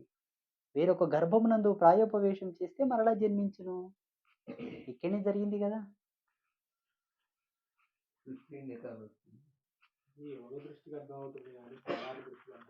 ఇక్కడ యోగంతో పనిలేదు నాయన. యోగం అనేది పెద్ద ఇమాజినేషన్ ఏం కాదు, సర్వసామాన్యమే, చాలా ఈజీ యోగం. పెద్ద భూతదంలో పెట్టి చూసి యోగం అంటే పెద్ద పెద్దోళ్ళే చేయలేమో, ఋషులే చేయలేమో, స్వామీజీలే చేయలేమని ఏం లేదు. సంసార ధర్మాన్ని మించిన యోగం వేరొకటి ఈ జగతిలో లేదు. ఎంత పెద్ద సన్యాసి అయినా సంసారికి మొక్కాలి, అది ధర్మం. సన్యాసులు అన్నిటికీ పనికిరారు. సంసారి సర్వ కార్యములకు పనికొచ్చేవాడు, సర్వ సౌమంగళ్యమూర్తి సంసారి. సన్యాసులు దేనికి పనికిరారు. భగవత్ కైంకర్యమునకు, ఈశ్వరార్పణకు తప్పిస్తే దేనికి పనికిరారు. సన్యాసి సావు సమూర్తమున పొలిమేరల బతకరాదు. సావు సమూర్తలు జరిగే పొలిమేరలో సన్యాసి ఉండకూడదు. ఉంటే ఆ ఊరు కనిష్ట, ఎక్కడనో ఉండాలి అంతే. ఊళ్ళెంబడబడి సన్యాసులు తిరగొద్దు. ఏదో పెద్ద పూజ జరుగుతుంది, తిరణాలు జరుగుతున్నాయి, జాతరలు జరుగుతున్నాయి, ఎవరిదైనా పెళ్ళి అయింది, ఇంట్లో పూజలు అయినాయి అంటే వచ్చి ఆశీర్వాదం ఇచ్చి వెళ్ళాలి. సన్యాసులు ఊళ్ళో నిద్ర కూడా పోకూడదు. తెలుసా? మీరేం వాళ్ళని పెద్ద దేవుళ్ళలాగా పోలుస్తారు. నిరంతరం ముండనం చేసుకునే వాళ్ళయ్యా వాళ్ళు. బోడిగుండు చేసుకుంటారు రోజు. ధర్మశాస్త్రాల్లో ముండనం ఎవరు చేయాలో తెలుసా? ఎవరికి ముండనం చేస్తారు? భర్త చనిపోయిన విధవలకు ముండనం చేయమని ఉన్నది. ఎవరన్నా చనిపోతే వాళ్ళ తద్దినాలకో, పితృకర్మలకో, ఇంకేదో కూట్నీళ్ళకో దేనికో ముండనం చేయమని ఉన్నది. ఎప్పుడు పడితే అప్పుడు ముండనం కూడా చేసుకోకూడదు. దేవుని పేరు చెప్పి ఓ తిరుపతి వెంకన్న కాడికి పోయి కొరుక్కొని వస్తారు. అదొక విధమైన పాతుకమే. అకారణంగా గోర్లు కట్ చేయకూడదట, అకారణంగా వెంట్రుకలు కట్ చేయకూడదట, అకారణంగా మీసం గాని, గడ్డం గాని తీయకూడదట. దానికొక టైము, ఒక పద్ధతి. నీ శరీరం మీద అవి పెరుగుతున్నాయంటే, నీ జీవ అవశేషములను నిర్జించుకొని పెరుగుతున్నాయి. దాన్ని కట్ చేస్తే నిన్ను నీవు కట్ చేసుకున్నట్టంటే హత్యతో సమానం. తాత్కాలికమైన హత్య. పూర్ణ హత్య గాదు. అందుకే ధర్మశాస్త్రాల్లో ఈ పలానా టైంలోనే సేవింగ్ జేసుకో. అంటే మీసాలు గాని, గడ్డం గాని తీసుకో. ఈ టైంలో గోర్లు కత్తిరించుకో. ఎప్పుడు పడితే అప్పుడు కత్తిరించకు. దాని ప్రభావం నీ మీద పడతదని చెప్పి ఉన్నారు. పునర్జన్మ నమ్మారా లేదా? మైక్ దగ్గర పెట్టుకోండి. నమ్మాను. పునర్జన్మను నమ్ముతున్నారా? నేను చెప్పింది అర్థమైందా? పునర్జన్మ సిద్ధాంతాన్ని గురించి ఘంటాపదంగా నొక్కి ఒక్కానించి చెప్పిన ధర్మం మన హిందూ ధర్మం. ఎందుకంటే నిన్ను నీ యొక్క మూలం ఎక్కడుందో, నీ వంశావళి, వంశవృక్షం, అది చీమ, దోమ, బ్రహ్మ వీళ్ళను కలగలుపుకొని విశ్వాంతరాలలో ఉన్నటువంటి అనేక కోటాను కోట్ల బ్రహ్మాండాల యొక్క ఉనికిని కనిపెట్టిన ఏకైక ధర్మం హిందూ ధర్మం. పునర్జన్మనే నమ్మలేని వాళ్ళు ఇంకా అక్కడ ఎట్లా పోతారు? అంటే our dharma is very supreme power of knowledge. Supreme to supreme power of knowledge our dharma, Sanatana ధర్మ. ఇదేం అల్లా టపాసు పిల్లలు సిడిలేసుకొని పిల్లలు గోటిలాడుకునే ధర్మం కాదు ఇది. ఒక ఎగ్జాంపుల్ చెప్తాను. గుడ్డివాడికి ఒకే వర్ణమయ్యా, నలుపు. గుడ్డివాడు కళ్ళు మూసుకుంటే ఏం కనిపిస్తుంది? మీరు కళ్ళు మూసుకుంటే ఏం కనిపిస్తుంది? గుడ్డివాడికి ఒకే వర్ణం. చెవిటివాడికి ఏమి వినిపించదు, సైగా. మూగవాడికి ఏముంటుంది? మ్యా బెబ్బా. అవునా? ఇతర ధర్మాలనండి, మతాలనండి, నా అనుభవం ప్రకారంగా గుడ్డివై ఉండొచ్చు, మూగవై ఉండొచ్చు, చెవిటివై ఉండొచ్చు, అవిటివై ఉండొచ్చు. నా ధర్మం అట్లా కాదు. కళ్ళున్నది నా ధర్మం. ప్రపంచ అందాలని 1,000,000 సార్లు తిరిగేసి మలిపేసి చూసింది. అందుకే 1,000,000 గ్రంథాలు రచించగలిగింది. ఒకే బుక్కుతో ఆగిపోలే. ప్రతి దాంట్లో దైవత్వాన్ని చూడగలిగిన సహృదయులు మన ధర్మాత్ములు. అందుకే అనంతకోటి దేవతలను ఆవిష్కరించారు. నీవు ఒకరితోనే ఆగిపోయి, వాడు మనిషి. మనిషితోనే ఆగిపోయినావు నువ్వు. మేము పరమాత్మనే అనంతమైనటువంటి విశ్వంలో పోల్చుకొని, అనంత విశ్వాన్ని ఒకరితో పోల్చి, ఒకరిని అనంతం లోపల పోల్చుకున్నటువంటి ధర్మమూర్తులం. చెట్టు పుట్టలో దేవుళ్ళని చూసేటటువంటి సహృదయం కలిగిన వాళ్ళు ఎంత నేర్పరులు, ఎంత గొప్పవాళ్ళు చెప్పండి. ఈ ధర్మం అనేది అబ్బా అద్భుతం. నేను సన్యాసిని, అమ్మవారి పూజారిని, అమ్మవారి ఉపాసకుని పక్కన పెడితే ఈ ధర్మంలో పుట్టినందుకు ధన్యుణ్ణని భావిస్తారు రోజు. ఇది పునర్జన్మ సిద్ధాంతానికి మూల ఆజ్యం పోసినటువంటి ధర్మం మన ధర్మం. ఎవరు నమ్మినా నమ్మకపోయినా, నమ్మని వాడు బ్రతికినా లేనట్లే లెక్క. తాను ఉన్నాడంటే పునర్జన్మ ఉన్నట్లే కదా. ఇంకా లేదా నేను అన్నమిందాడా? నాకు అర్థం కాదు. ఉదయించిన పొద్దునే లేచి సూర్యుడు ఎక్కడా అన్నాడంట ఒక ఆయన. అలా ఉన్నది ఇప్పుడు ప్రశ్న. ఓకే, నెక్స్ట్ వారికి ఇవ్వండి, మీరు అడగండి. గురుదేవులకు పాదాభివందనం. మైక్ దగ్గర పెట్టు. ఊరి పేరు చెప్పు. నీకు స్వామికి గురుదేవులకు పాదాభివందనం. నా పేరు సీతారామయ్య. మైక్ దగ్గర పెట్టుకో, ఉల్టా పట్టుకున్నావు, అలా పట్టుకో. నా పేరు సీతారామయ్య. నేను పిడురాల ప్రాంతం నుంచి వచ్చాను. ఇప్పుడు మనకి యోగ మార్గాలు ఎన్నో ఉన్నాయి. చాలా యోగ మార్గాలు అంటే ఇప్పుడు జ్ఞానాన్ని పొందినటువంటి ఎంతోమంది గురువులు ఒక్కొక్క యోగ మార్గాన్ని చూపిస్తున్నారు. అందులో సంసారిగా ఉంటూ ఏ యోగ మార్గాన్ని అనుసరించడానికి ఉపయుక్తంగా ఉంటుంది. అందులోనూ మీ ద్వారా విన్నటువంటిది ఒక మాట. నేను ఒక యోగి అంటే యోగ మార్గంలో నడిచేటువంటి వారికి అటు కొన్ని జన్మలు ఇటు కొన్ని జన్మల యొక్క పాప పుణ్యాలు వారిని అంటి పెట్టుకొని ఉంటాయి అనేది ఒకటి విన్నాను. ఇంకోటి ఏంటంటే, ఇప్పుడు నేను ఏ గురువుని చేరలేను. ఒకవేళ ఆర్థిక పరిస్థితి కావచ్చు, ఇంకొక పరిస్థితి కావచ్చు. గురువులను నేను చేరలేనంటే వారి గురుముఖంగా నేను ఏది కూడా తీసుకోలేను. యోగ మార్గానికి సంబంధించినటువంటి ఎటువంటి చిన్న చిన్న మలుపులైనా ఎటువంటి అయినా తీసుకోలేను. నాలాంటి వారికి సంసారిగా ఉంటూ ఏదన్నా అంటే ఇటువంటి తప్పులు ఏవన్నా ఉంటే ఇది ఇలా సరి చేసుకోండని గాని, లేదంటే ఇదిగో ఈ మార్గంలో వెళ్తే మీకు సరైనటువంటి ఒక మార్గాన్ని మీరు త్వరగా చేరుకునేటువంటి అవకాశం ఉంటుందని గాని చెప్పేటువంటిది ఒక చెప్తాను. ప్రశ్న. సరే. మన ధర్మంలో ఉన్నటువంటి అనంత కోటి యోగాలలోకెల్లా రాజయోగం సర్వశ్రేష్టమైంది. అనంత కోటి యోగాలు ఉండొచ్చు. ఎవరి విజ్ఞానం వాళ్ళది, ఎవరి విద్వత్తు వాళ్ళది. ఒక్కొక్క ఋషి ఒక్కొక్క రకమైన యోగ దర్శనాన్ని ఇచ్చాడు. ఎందరు ఋషులో, ఎందరు మంది స్వామీజీలో. ఒక్కరు ఒకదానితో ఆగిపోలా. నువ్వు ఒకదాన్ని కనిపెట్టావా నీతోని ఆగిపోలా. నేనేం కనిపెట్టాలన్న కసి ఉంది మన ధర్మంలో. ఋషులు ఒక ఋషి ఒకటి కనిపెట్టాడండి. ఆయన అది కనిపెట్టాడని అక్కడనే ఆగిపోలా. నా ఎత్తిన జన్మకు అర్థమేంటి? నేను లోకానికి ఏమెత్తు అని రిసర్చ్. దట్ ఈస్ ద తపస్సు. అట్లా అనేకమైన యోగ దర్శనాలిచ్చారు. వేలాదిగా ఉన్న యోగ దర్శనాల్లో సర్వోత్కృష్ట శ్రేష్టమైనది రాజయోగ ధర్మం. అనగా వయసు రాగానే సకాలంలో పెళ్లి చేసుకొని, పెళ్ళవ్వగానే సకాలంలో సంసారం చేసి పిల్లల్ని గాని, ఈ భార్యా పిల్లల్ని పోషించడానికి ధర్మ పరివర్తనంతోటి సంపాదించి, అది కూడా నిద్రను, ఆహారమును, బ్రహ్మచర్యమును. అనగా నిద్ర, ఆహారం, బ్రహ్మచర్యం. ధర్మ మూలాలివి మెయిన్ స్టెప్స్. ఇవియే మన జీవనానికి సోపాన మార్గములు. ఇంకొక విధంగా చెప్పాలంటే ఆహారము, విచారము, బ్రహ్మచర్యం. ఆలోచించే ఆలోచన, తినే భోజనము, జీవించే బ్రహ్మచర్య విధిని సక్రమంగా జీవించగలిగితే రాజయోగి తరిస్తాడు. అంటే నిన్ను నమ్ముకొని వచ్చినటువంటి స్త్రీకే నీ సర్వస్వాన్ని అర్పించు. పరస్త్రీని కాంక్షించకు. ఇది ఒక తపస్సే.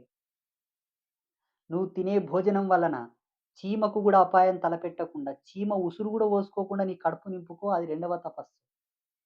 3వ తపస్సు, నీవు ఆలోచించే ఆలోచన వలన నీ పక్కనే పెరుగుతున్న గడ్డికి కూడా అపాయం కలగకూడదు. అది 3వ తపస్సు. ఈ 3 తపస్సులు చేసిన వాడే అఖండ రాజయోగ సంపన్నుడు. పూజలతో పని లేదు, వ్రతాలతో పని లేదు, ఏ దాంతో పని లేదు. భగవంతుడే నీ ముందలకొచ్చి భవతీ భిక్షాందేహి అంటాడు. ఇంతకన్నా సులభతరమైనటువంటి యోగం ఇంకొకటి లేదు. అందుకే శాకాహారం సర్వశ్రేష్టం.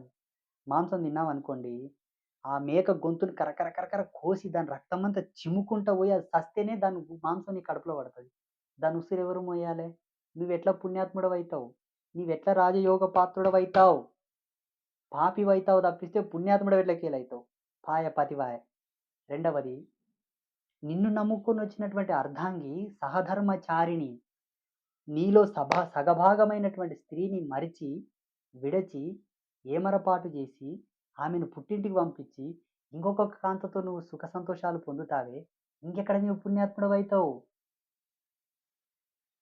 నిగ్రహం లేక.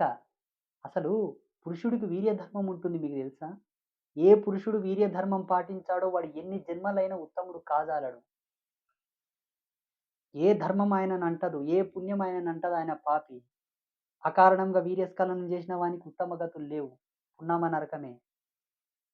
నువ్వు అశ్వమేధ యాగం చేసినా నిన్ను తరింపజాలదు. ఎన్ని తపస్సులు చేసినా నువ్వు పుణ్యాత్ముడు కాజాలవు. పురుషుడు వీర్యధర్మం పాటించాలి. అర్థమవుతుందా? నపుంసకుడికి వీర్యధర్మం లేదు.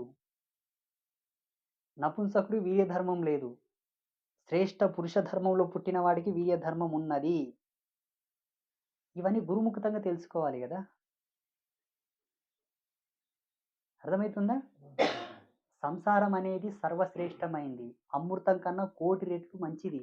దాని ఆలోచన పద్ధతిగా ధర్మంలో చెప్పిన విధిని అనుసరిస్తూ ఏదైతే సదాచారమైనటువంటి పద్ధతిలో పాటిస్తారో వాళ్ళు ఇంద్ర పదవిని పొందగలరు. ఇంద్ర పదవిని పొందగలరు. ఎంతమంది యోగులైనా, ఋషులైనా, గురువులైనా వాళ్ళ కిందకే. ఒక ఉదాహరణ చెప్తాను. 32 సంవత్సరాలు తపస్సు చేశాడు ఒక యోగి. తపస్సు నుంచి విరమించుకొని గంగా నదిలో స్నానం చేసుకొని భిక్ష కోసం ఒక ఊళ్ళోకి వెళ్దాం అనుకున్నాడు. స్నానం చేసి సంధ్యావందనం చేసేటప్పుడు దోషుల్లో నీళ్లు తీసుకుంటే చెట్టు మీద ఒక పిట్ట రెట్ట వేస్తుంది. దోషుల్లో పడి భంగం కలుగుతుంది. నా తపస్సుకే, నా సంధ్యావందనానికే భంగం కలిగిస్తావని కళ్ళెర్ర చేసి చూస్తాడు. ఆ పిట్ట భస్మమైపోతది. నీళ్లు వదిలేసి మళ్ళా వేళ్ళ నీళ్ళు తీసుకొని సంధ్యావందనం చేసుకొని ఊళ్ళోకి భిక్షకెళ్తాడు. ఊరు చివరలో ఒక ఇల్లుంటది. ఆ ఇల్లు తలుపులు తట్టి, "అమ్మా! ఏదైనా భిక్ష ఉంటే వెయ్యి తల్లి" అంటాడు. ఆ ఇంట్లో ఉన్న ఒక గృహిణి ఏమంటుందంటే, "కాసేపు ఆగవయ్యా" అంటుంది. ఆగుతాడు. మరికొద్ది సమయం తర్వాత మళ్ళీ కేకేస్తాడు. మళ్ళీ ఆగమంటుంది. ఆగుతాడు. మూడవసారి కోపంగా అరుస్తాడు. అప్పుడు ఆమె ఇంట్లో నుంచి వచ్చి ఒక మాట అంటది. "ఏమి అరుస్తున్నావు? నీలాగా పని పాట లేని సన్నాసిననుకున్నావా? ఏ కాయకర్మ ధర్మం లేని ఒక బైరాగిననుకున్నావా? దేనికి పనికిరాని యోగిననుకున్నావా? ఎట్లా కనిపిస్తున్నా నీ కండ్లకు? శ్రేష్ఠ సంసార ధర్మానికి కట్టుబడ్డ ఇల్లాలిని. పతియే ప్రత్యక్ష దైవం నమ్మినటువంటి స్త్రీని. పార్వత పరమేశ్వరులాగా అత్తమామలున్నారు. బ్రహ్మ వాణిలాగా నాకు తోటి కోడళ్ళున్నారు. అష్టదిక్పాలకుల్లాగా నాకు బావమరుదులున్నారు. వాళ్ళందరి సేవ చేసుకున్న తర్వాత నువ్వు అతిథి ధర్మం ఉన్నది. కానీ ముందు సంసార ధర్మం. ఎట్లా కనిపిస్తున్నా? నీవు ఉరిమి చూస్తే కాలిపోవడానికి చెట్టు మీది పక్షిననుకున్నావా అని గాండ్రిస్తుందామె. ఆయన నివ్వెరపోతాడు. అయ్యో! నేను అక్కడ అడవిలో పక్షిని ఉరిమి చూసింది ఈమెకెట్లా తెలిసిపోయింది? ఈమెతోటి ఏదో బ్రహ్మ విద్య ఉంది. ఏదో మంత్రతంత్రాలున్నాయి. అబ్బా! ఈమెను గట్టిగా పట్టుకోవాలని చెప్పేసి కాళ్ళ మీద పడతాడు. అప్పుడంట ఛీ! తాగకు, తాగకు, తాగకు. నీలాగా తపస్సులు చేసి మంత్రతంత్రాలు చేసిననుకున్నావా? సంసారమే సర్వస్వమని నమ్మిన ఉత్తమ ఇల్లాలిని. అదే నాకు యోగం ఇచ్చిందయ్యా. అదే బ్రహ్మజ్ఞానం ఇచ్చిందంటదామె. ఇటువంటివి చాలా ఉన్నాయి. సతీ అనసూయదేవి, సతీ సావిత్రి, నర్మదాదేవి, సుకన్య వీళ్ళందరూ త్రిమాతలని ఎదిరించారు. అష్టదిక్పాలకుల భార్యలనే శాసించారు వీళ్ళందరూ. మనకు చరిత్ర ఆధారాలున్నాయి, కథలున్నాయి, సజీవ సాక్ష్యాలు గూడా ఉన్నాయి. అందుకే నేను 100కి 1,00,00,000 మాటలు ఒకటే చెప్తాను. రాజయోగ ధర్మాన్ని మించిన ధర్మం లేదు. మేమందరం మీ కిందనే. నేను ఒప్పుకుంటా. ఎవరు అంగీకరించినా, అంగీకరించకపోయినా. స్వాములు ఒప్పుకోరు దీన్ని చాలామంది. అంటే ఈ వీడియో చూస్తున్న స్వామీజీలు ఒప్పుకోరు. ఎందుకు ఒప్పుకోరు? అహం. అహం ఉన్నవాడు స్వామి ఎట్లయితాడు? అహము వీడితేనే గదా బ్రహ్మజ్ఞానం వచ్చేది. ఈగో ఉన్నవాళ్ళు ఎట్లా స్వాములవుతారు? మీరు శక్తి స్వరూపులు కదా! దానికి ధర్మం ఉంటది నాయనా. ఎట్లా చెప్పనా? మూలాధార చక్రమునందు శక్తి, సహస్రారమునందు శివుడు. ఇక్కడ ఉత్పన్నమయ్యేటటువంటి వీర్యాన్ని 6 చక్రాల గుండా ప్రవేశింపజేస్తూ తీసుకెళ్ళి శివుని లోపల ఐక్యం జేయాల. ఇది శక్తి. అమ్మవారు. అమ్మవారిని ఇట్లా ఊర్ధ్వముఖమునకు తీసుకెళ్ళి ఇక్కడ ఐక్యం జేయాల సహస్రారంలో. అది ఆత్మ కళ్యాణం. అంతర్గత కళ్యాణం. అంతర్గతమైన సెక్స్. ఇన్నర్ సెక్స్ అది. శివశక్తులను కలగలిపిన వాడు గదా యోగి. వీళ్ళు చేస్తారా? చేస్తారా? మీరు మీరు ఆ స్థాయిలోనే ఉన్నారు కదా! నేనేమంటున్నా అంటే మాట్లాడేటప్పుడు ధర్మ పరివర్తనం కలిగి ఉండాలి. వితండవాదం కుక్కలు గూడా అరుస్తాయి. పిచ్చి కుక్కలు ఇంకా ఘోరంగా అరుస్తాయి. గాడిదలు ఇంకా భయంకరంగా అరుస్తాయి.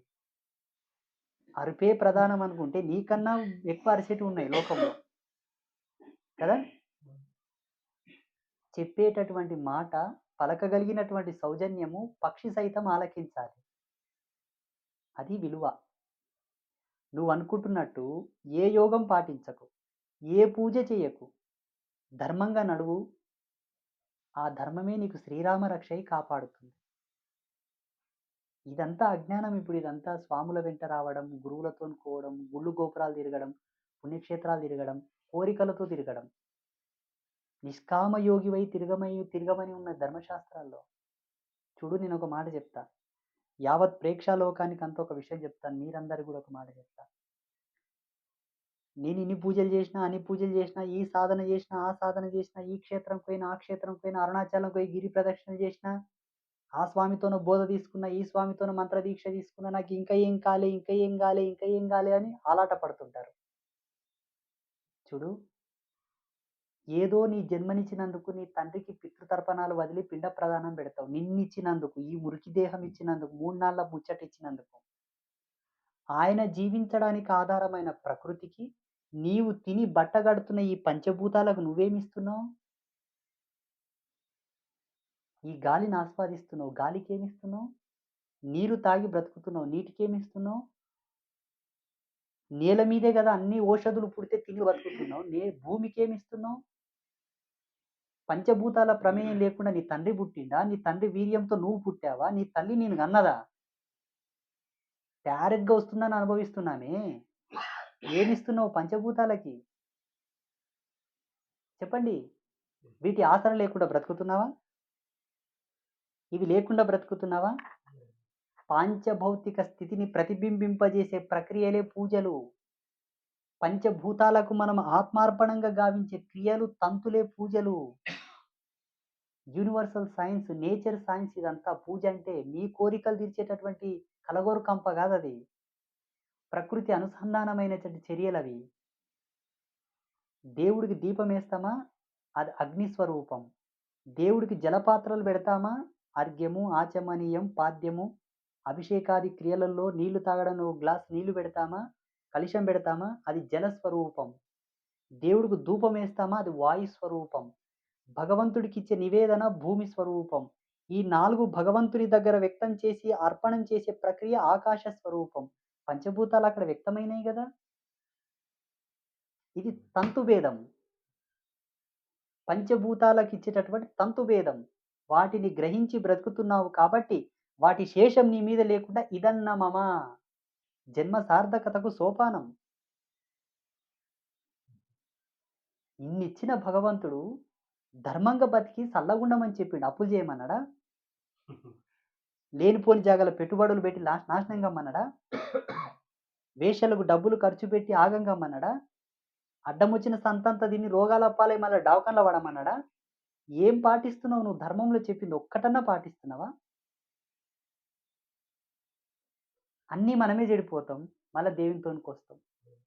కోరికలు లేకుండా దేవుని దర్శించుకోమన్నారు. పుట్టెడు కంపతోటి దేవునితోని పోతాం మనం. అంటే సత్యమంతా ఒకవైపు అయిపోయింది, అసత్యమంతా ప్రాచుర్యంలో ఉన్నది. దీనికి కారణం స్వాములే. ఒక అతనేమో ప్రవచనంలో ఇది చేయి ఇదైతుంది అంటాడు. ఒక అతనేమో ఆ పుణ్యక్షేత్రంకు అదైతుంది అంటాడు. సామాన్యమైన మానవులు కోరికల ఉబ్బిలో, కోరికల ఉచ్చులో పడి ఏమైతుంది అని ఒక ఆరాటంలో ఉన్నోళ్ళు ఏం చేయకుంటే ఏం చేస్తలేరు చెప్పు పాపం. కరెక్టేనా? సత్యనారాయణ వ్రతం ఎందుకు చేస్తారు అడుగు సూతలు చెప్తారు మీ సిద్ధాంతులని? గురించి అది సంపూర్ణంగా తెలిసిన వాళ్ళు లేరు. లేదయ్యా, నేనేమంటా అంటే వ్రతం అంటే అర్థం ఏంటి? వ్రత. నోము అంటే అర్థం ఏంటి? పూజకు సర్గ ఏంది చెప్పండి? నోము. నేనేమంటా, పూజ. నువ్వు అడిగినటువంటి ఒక ప్రశ్నకి ఇన్ని అర్థాలు వచ్చినాయి. రాజయోగ ధర్మంలో మీరు తరించాలంటే 3 పాటించండి. సద్గుణాలతో, సత్ప్రవర్తనతో, మంచి ఆలోచనలతో బ్రతకండి. జీవించిన అన్నాళ్ళు ఆస్తి అంతస్తులు నిన్ను కాపాడలేవు. ఏ మంత్రతంత్రాలు నిన్ను రక్షించవు. ఏ యోగ సాధనలు నీ వెనక రావు. బాగా గుర్తుంచుకో. తినగూడని తినకుండా, తినగూడని సమయంలో తినకుండా, తినగూడని ప్రదేశంలో తినకుండా ఉండండి, మీరు తరిస్తారు. వీర్యానికి పాత్రత వస్తుంది, పాత్రతకు ధర్మం వస్తుంది, ధర్మానికి శరీరం పావనమవుతుంది ఆ తిండి వలన. ఇక విచారం అంటావా? మనలో ఉన్నటువంటి బుద్ధి, జ్ఞానము, అహము ఇవన్నీ కూడా భగవంతుని యొక్క చిదానంద స్థితికి స్వరూపాలు.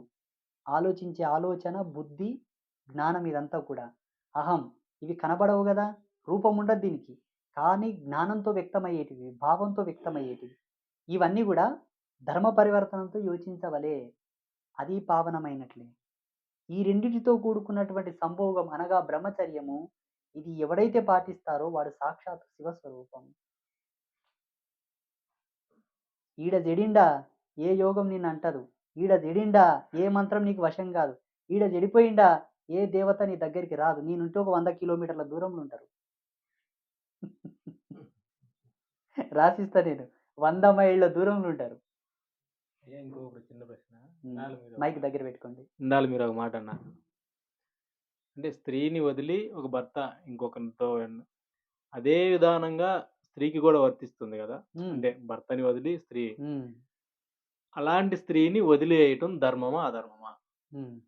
నేనేమంటానంటే సత్యాన్ని కళ్ళతో చూసిన తర్వాత కూడా 1,00,00,000 సార్లు విశ్లేషించాలట. అది విఘ్నుల లక్షణం. చూశాను గదా! ఇంకేంటి వదిలేద్దాం అనుకోవడం అజ్ఞానం.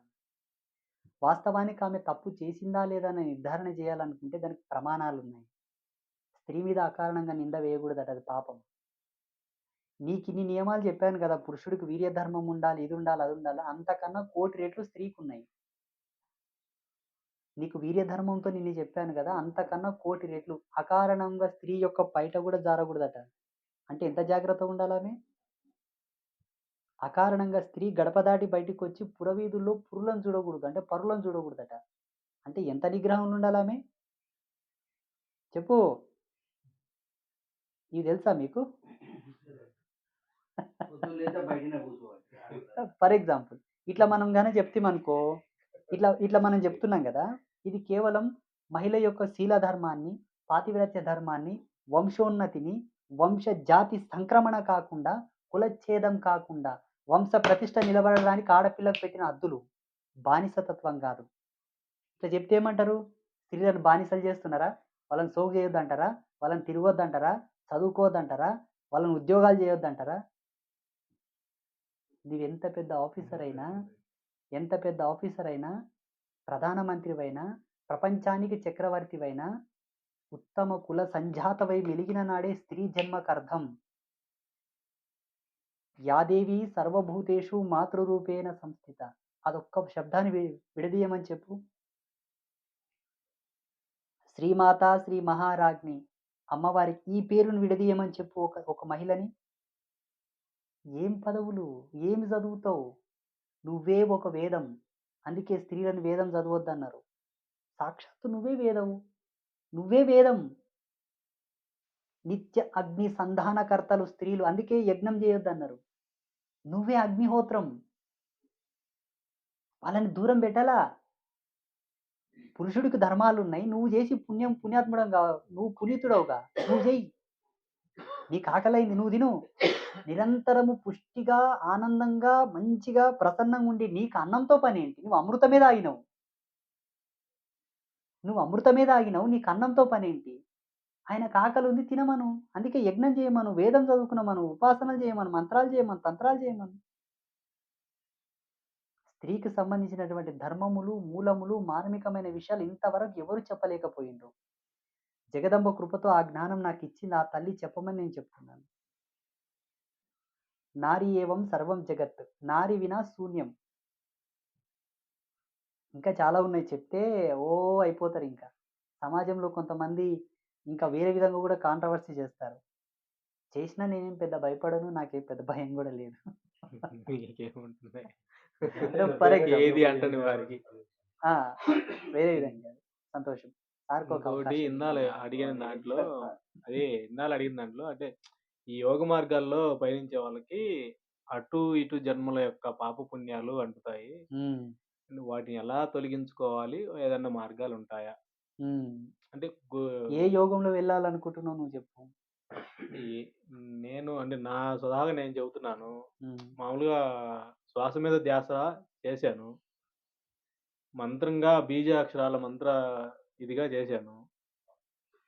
నాకు చాలా అనుభవాలనే ఉన్నాయి. దేవతామూర్తుల యొక్క ఇది కావటము అట్లా అన్నీ జరిగినాయి. కొన్నాళ్ళు కేఎంసి క్రియాయోగా నేను ఒక మాట చెప్తాను వినండి. ఈ శ్వాస మీద ధ్యాస, ఇంకొక యోగా, క్రియాయోగ, ఆ యోగ, ఈ యోగ, అష్టాంగ యోగం, 100 యోగాలు, 1,00,000 యోగాలు ఉండనివ్వండి. మనుజుని తరింపజేయుటకు ఇవి పనికిరావు. నేను రాసిస్తా. ఏ గురువునైనా వచ్చి నాతో మాట్లాడమనండి ప్లీజ్. సంసారంలో ఉన్న వాళ్ళకి ఇవి అవసరం లేదు. కాయ కష్టం చేసుకో, సకాలంలో అన్ని ధర్మాలకు పాత్రుడవుగా, సంసారంలో క్వాలిఫైడ్ అయినవని నా ఎంచటంతో అనిపించుకో చాలు. ఏ పాపం ఎరగని పాపులం మేము, కానీ అన్ని పాపాలకు మూలం మేమే, అన్ని సత్యములకు మూలం మేమే. ఏ పాపం ఎరగని పాపులము, అన్ని పాపాలకు మూలము, అన్ని పుణ్యములకు మేమే మూలం. మాలాంటి వాళ్ళతో సుఖీ భవ, నీవు తరించినావు చిరంజీవ అని అనిపించుకో. ఇంక నీకు యోగాలతో పనేంటి? రెండవది భక్తి ముదిరితే జ్ఞానం వస్తది. జ్ఞానం ముదిరితే వైరాగ్యం వస్తది. ధ్యానం చేసినోడు పిచ్చోడైతాడు. నేను ఎవరితోనైనా మాట్లాడతా. మరి రోజులలో మొత్తం ధ్యానం ధ్యానం సంసారికులకు ధ్యానం పనికిరాదు. ధ్యానం అంటే బహు విధములో ఉంటది. దాని మీద ధ్యానం బెటర్ నాయనా పాస్ అవుతావంటారు. అంటే కళ్ళు మూసుకొని చేసేది ధ్యానమా? అది ధ్యానమా? దీని మీద ధ్యానం పెట్టప్ప నేను కాడికి పోయేస్తా అంటారు. అంటారా లేదా? అంటే ఈ ధ్యానమా? ఆ ధ్యానమా? ఇదేమో కళ్ళు తెరుచుకొని ధ్యానం పెట్టమంటారు. ఆడ కళ్ళు మూసుకొని ధ్యానం చేయమంటారు. ఆ ధ్యానమా? ఈ ధ్యానమా? మరి లాహిరి మహాశయులు లాంటి వారు సంసారిక జీవితంలో ఉంటూ కూడా తరించారు కదా. ఎవరు? లాహిరి మహాశయులు. వాళ్ళ క్రియా గురించి కొంచెం చెప్పు. నాకు అంత లోతుగా తెలియదయ్యా. ఉమ్. పుస్తకాలు చదివింది కొంతవరకు. చూడండి, అందరు కళ్ళు మూసుకొని కూర్చుంటే లోకం ఆడుకోవాలి. ధర్మం అందరికి వర్తించేది, నీ ఒక్కనికి వర్తించేది కాదు. నేను ధర్మం మూలంగా మాట్లాడుతున్నా. చూడు, నీ వలన ఎవరికి పని లేదు, నీ వల్ల ఎవరికి అవసరం లేదు, నేను దేనికి పనికిరాను, ఏం చేయాలా అన్నప్పుడు కళ్ళు మూసుకొని ఏడా నూతన ఉసపోరా నాయన అన్నాం. లేదు, అన్నిటికీ పనికొస్తావు. నీ శరీరం అన్ని ధర్మాలకు ఉపయుక్తమైనదే, అయినా ఇష్టం లేదు, వైరాగ్యం వచ్చింది, ఏం చేయమంటివి? పోయి అన్న కొండ గుహలో కూర్చొని కాలక్షేపం చేయిపో. నీవు యోగ్యుడవు, అర్హుడవు. నిన్ను నమ్ముకొని ఒక భార్య ఉంది, మీ ఇద్దరు నమ్ముకొని పిల్లలు ఉన్నారు, మీకు జన్మనిచ్చిన తల్లిదండ్రులు ఉన్నారు, సమాజంలో నీకు ఒక గుర్తింపు ఉంది, ఒక ఎంప్లాయ్మెంట్ ఉంది. నువ్వు సర్పంచ్వో లేకపోతే ఎమ్మెల్యేవో ఇంకేదో ఉంటావు. ముక్కు మూసుకొని కూర్చుంటే ఎట్లా చెప్పు? వైరాగ్యం చెందిన వారికి మాత్రమే అవసరం లేదంట, ఇంకెందుకు వైరాగ్యం చెందుతావు? షడ్రుచులను భుజించగలిగినటువంటి రుచిమొగ్గలు నీ నాలుక మీద ఉన్న తర్వాత రుచులను ఎందుకు అవాయిడ్ చేస్తావు? తిను, ఆనందించు. అంటే ఈ విషయం చాలా మందికి నచ్చకపోవచ్చు, నీకు కూడా నచ్చకపోవచ్చు. నేను ఇట్లే మాట్లాడతా. లేదు, నచ్చకపోవడం కాదు, అర్థం కావట్లేదు అంతే. అర్థం కావట్లేదంటే నేను ఒక మాట చెప్తాను చూడండి. అంటే నేను ఒక కంపెనీ ఓపెన్ చేశాను. నా కంపెనీలో ఒక బ్రాండ్ ఉంది. ఆ బ్రాండ్కి అందరు ఆకర్షితులు కావాలంటే దాన్ని పొడిగించి చెప్పాలి కదా. దాని మీద విలువలు చెప్పాలి నీకు. నా ప్రొడక్ట్ గురించి, దీంట్లో ఇది ఉంది, అది ఉంది, ఇది చేయండి, అది చేయండి, ఇది చేస్తే ఇది అవుతారు, ఇది కొంటే అది వస్తుంది, ఇదాపరు అదాపరు అంటే ఎగబడి కొంటాం.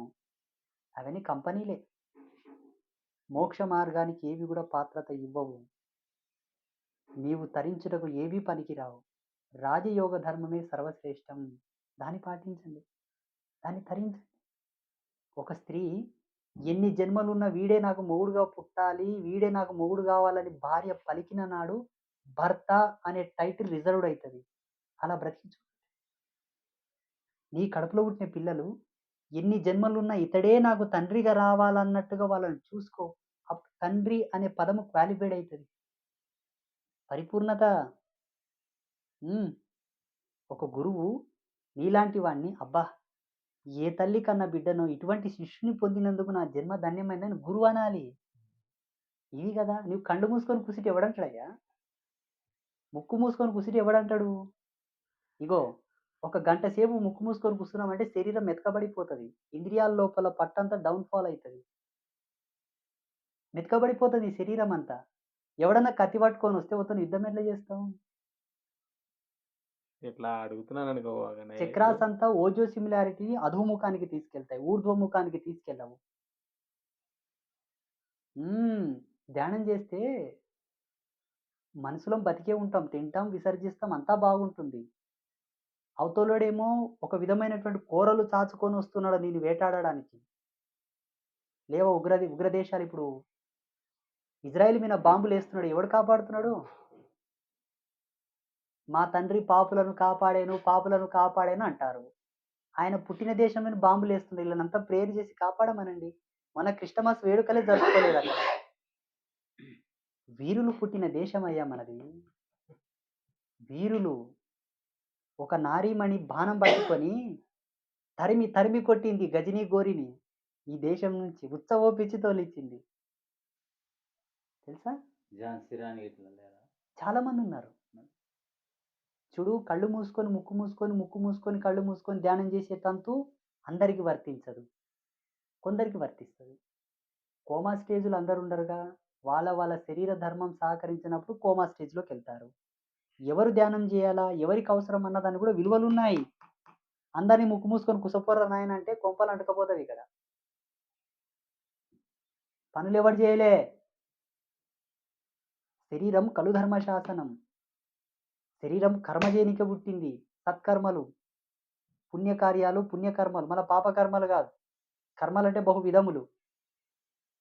నేను చెప్పేది అర్థమవుతుందా నీకు? అర్థం కాలే? అర్థమైంది. వేదవ్యాసుడు ఏం చేశాడు? జడముగా ముద్దయ్యే ఉన్నటువంటి వేదాన్ని విప్పి 4 శాఖలుగా చేశాడు చతుర్వేదములు. ఆ వేదాలకు భాష్యములు, ఆ భాష్యములకు ఉపభాష్యములు. ఓకే. 18 పురాణాలను తీశాడు. ఎన్నో ఉపనిషత్తుల దర్శనాలను తీశాడు. రకరకాల శాస్త్రాలను తీశాడు. ఇన్ని తీసి అవన్నీ వేదమాతకు అంకితం చేయనికే పోయిండు. వేదమాత అంటే ఎవరు? గాయత్రి. అమ్మ నేను తాకనని చెప్పింది. నేను ముట్టని ఈ శాస్త్రాలను అన్నది. ఏడ్చిండు. అమ్మా ఏమి నా తపస్సేంది? నేను ఇంత ఇది చేసిన అంటే చూడు, నీ శరీరానికి ఏమి ధర్మం ఉన్నది? ఏ ఆశ్రమ ధర్మానికి నువ్వు సంబంధించిన వాడవు అన్నది. ఋషి ధర్మంలో ఉన్నానంటాడు. ఋషికి పాత్రత ఉండాలి కదా. అంటే వివాహ తంతు ఏడుంది అంటది. నీవు సర్వ సౌమంగళ్యమూర్తివి కాదు. సౌభ్రాతృత్వాన్ని పొందిరా అంటాడు. దీన్ని పెళ్లి చేసుకుంటాడు. పెళ్లి చేసుకొని పోతే మళ్ళా వద్దొద్దా అంటది. పెళ్లి చేసుకొని పోతే వద్దు అంటది. మళ్ళీ ఏమైందమ్మా? అపుత్రస్య గతిర్నాస్తి. సంతానం పొందిరా అంటది. అన్నేళ్ళు ముక్కు మూసుకొని తపస్సు చేసి యుద్ధం చేస్తే మళ్ళా పిల్లలు కానిరా అంటది. శుక మహర్షిని అంటాడు.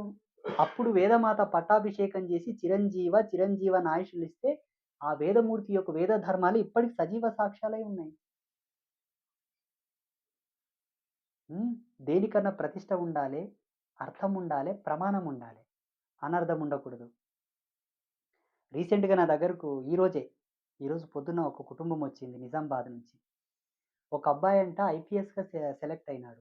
ఐఏఎస్ కూడా క్వాలిఫైడ్ అయ్యిండు. చాలా పెద్ద చదువు. ఉద్యోగం కూడా వచ్చింది. అదేదో సైబర్ క్రైమ్ దాంట్లోనే ఏదో డీఎస్పీగా ఇప్పుడు పనిచేస్తున్నాడంట. ఒక్కటే కొడుకు పాపం. ఈషా ఫౌండేషన్‌కి పోయిండు. అక్కడ ఏం చెప్పిండ్రో, ఏం నేర్పిండ్రో అన్యం పుణ్యం ఆ భగవంతునికి ఎరక. ఇప్పుడు పెళ్లి అంటే వాళ్ళ అంటున్నాడంట. ఇదే రూమ్‌లో ఆమె కూర్చొని మధ్యాహ్నం ఈరోజు గొడ ఏడ్చి కన్నీరు గారుస్తుంది. తండ్రి లేడు, తండ్రి చనిపోయిండు పాపం. ఆ తల్లి యొక్క కన్నీటి ధారకు విలువగట్టు. ఆ ఉసురు ఎవరు మోయాలి ఇప్పుడు? ఇటువంటివి నేర్పుతారా ఈ ధ్యాన కేంద్రాల్లో? శివుడు ఎందుకు సన్యాసి కాలేదు? ఎందుకు 2 పెళ్లిళ్ళు చేసుకున్నాడు? తిరుపతి వెంకన్న ఎందుకు 2 పెళ్లిళ్ళు చేసుకున్నాడు? చెప్పు. కృష్ణుడు ఎందుకు పెళ్లి చేసుకున్నాడు? రాముడు ఎందుకు పెళ్లి చేసుకున్నాడు? మీరా ఇవల్ల నేర్పేది? పీస్ ఆఫ్ మైండ్ అంట, సౌల్ తోటి కనెక్ట్ కావాలంట, ఇంకేదో తెలుసుకోవాలంట. నా బొంగు తెలుసు కూడా నా భోషాణం. యువతరంనంతా నపుంసకులు చేసేస్తున్నారు వీళ్ళంతా. అవతలోడు అంటాడా? ఒక ముస్లిం అంటాడు ఈ మాట. ఒక క్రైస్తవుడు అంటాడా? కని పాడేస్తున్నారు నరకుర్ర కొడుకులనని. చూడు, అందమైన వనంలో ఏ క్రూర జంతువు లేకపోతే కండ్లు మూసుకొని కూడా గడ్డి తినొచ్చు. కూరలు చాచుకొని ఆకలితో ఉన్నటువంటి క్రూర జంతువులు తిరిగే ఈ అడవిలో ఏమరపాటుకి ఎట్లా నువ్వు మేతాడతావయ్యా? ఎట్లా కండ్లు మూసుకొని తిరుగుతావు? ఏం సార్, వాస్తవమా కదా? Self protection is the very important for. ఆత్మరక్షణ కళలు ఉండాలి. అప్పుడే కళ్ళు మూసుకొని ధ్యానం చెయ్యి. జమదగ్ని ఋషి ఏ పొరపాటు చేసినందుకే కదా కార్తవీర్యార్జునుడు వచ్చి తల తీసి పాడేసే.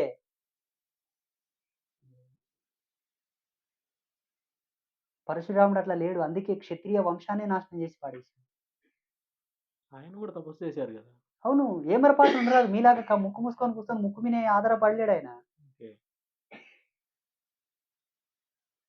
ఇప్పుడు కూడా నియంత్రణ శక్తిని పొందు, ఆత్మరక్ష కళలను అభ్యాసించు, శరీర పటుత్వాన్ని సాధించు, ధర్మ పరివర్తనంతో బతుకు. టైం దొరికితే ముక్కు మూసుకొని జపం చెయ్యి. ఇవేవి చేయవంట, ముక్కు మూసుకొని కూర్చుంటాడంట. దేనికి?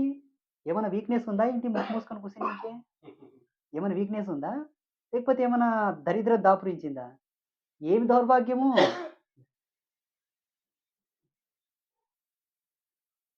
ధ్యానం అనే ఉచ్చులో పడి, ధ్యానం అనే ఒక మాయకు అడాక్ట్ అయిన వాళ్ళు ఈ విషయాలు జీర్ణించుకోలేకపోవచ్చు.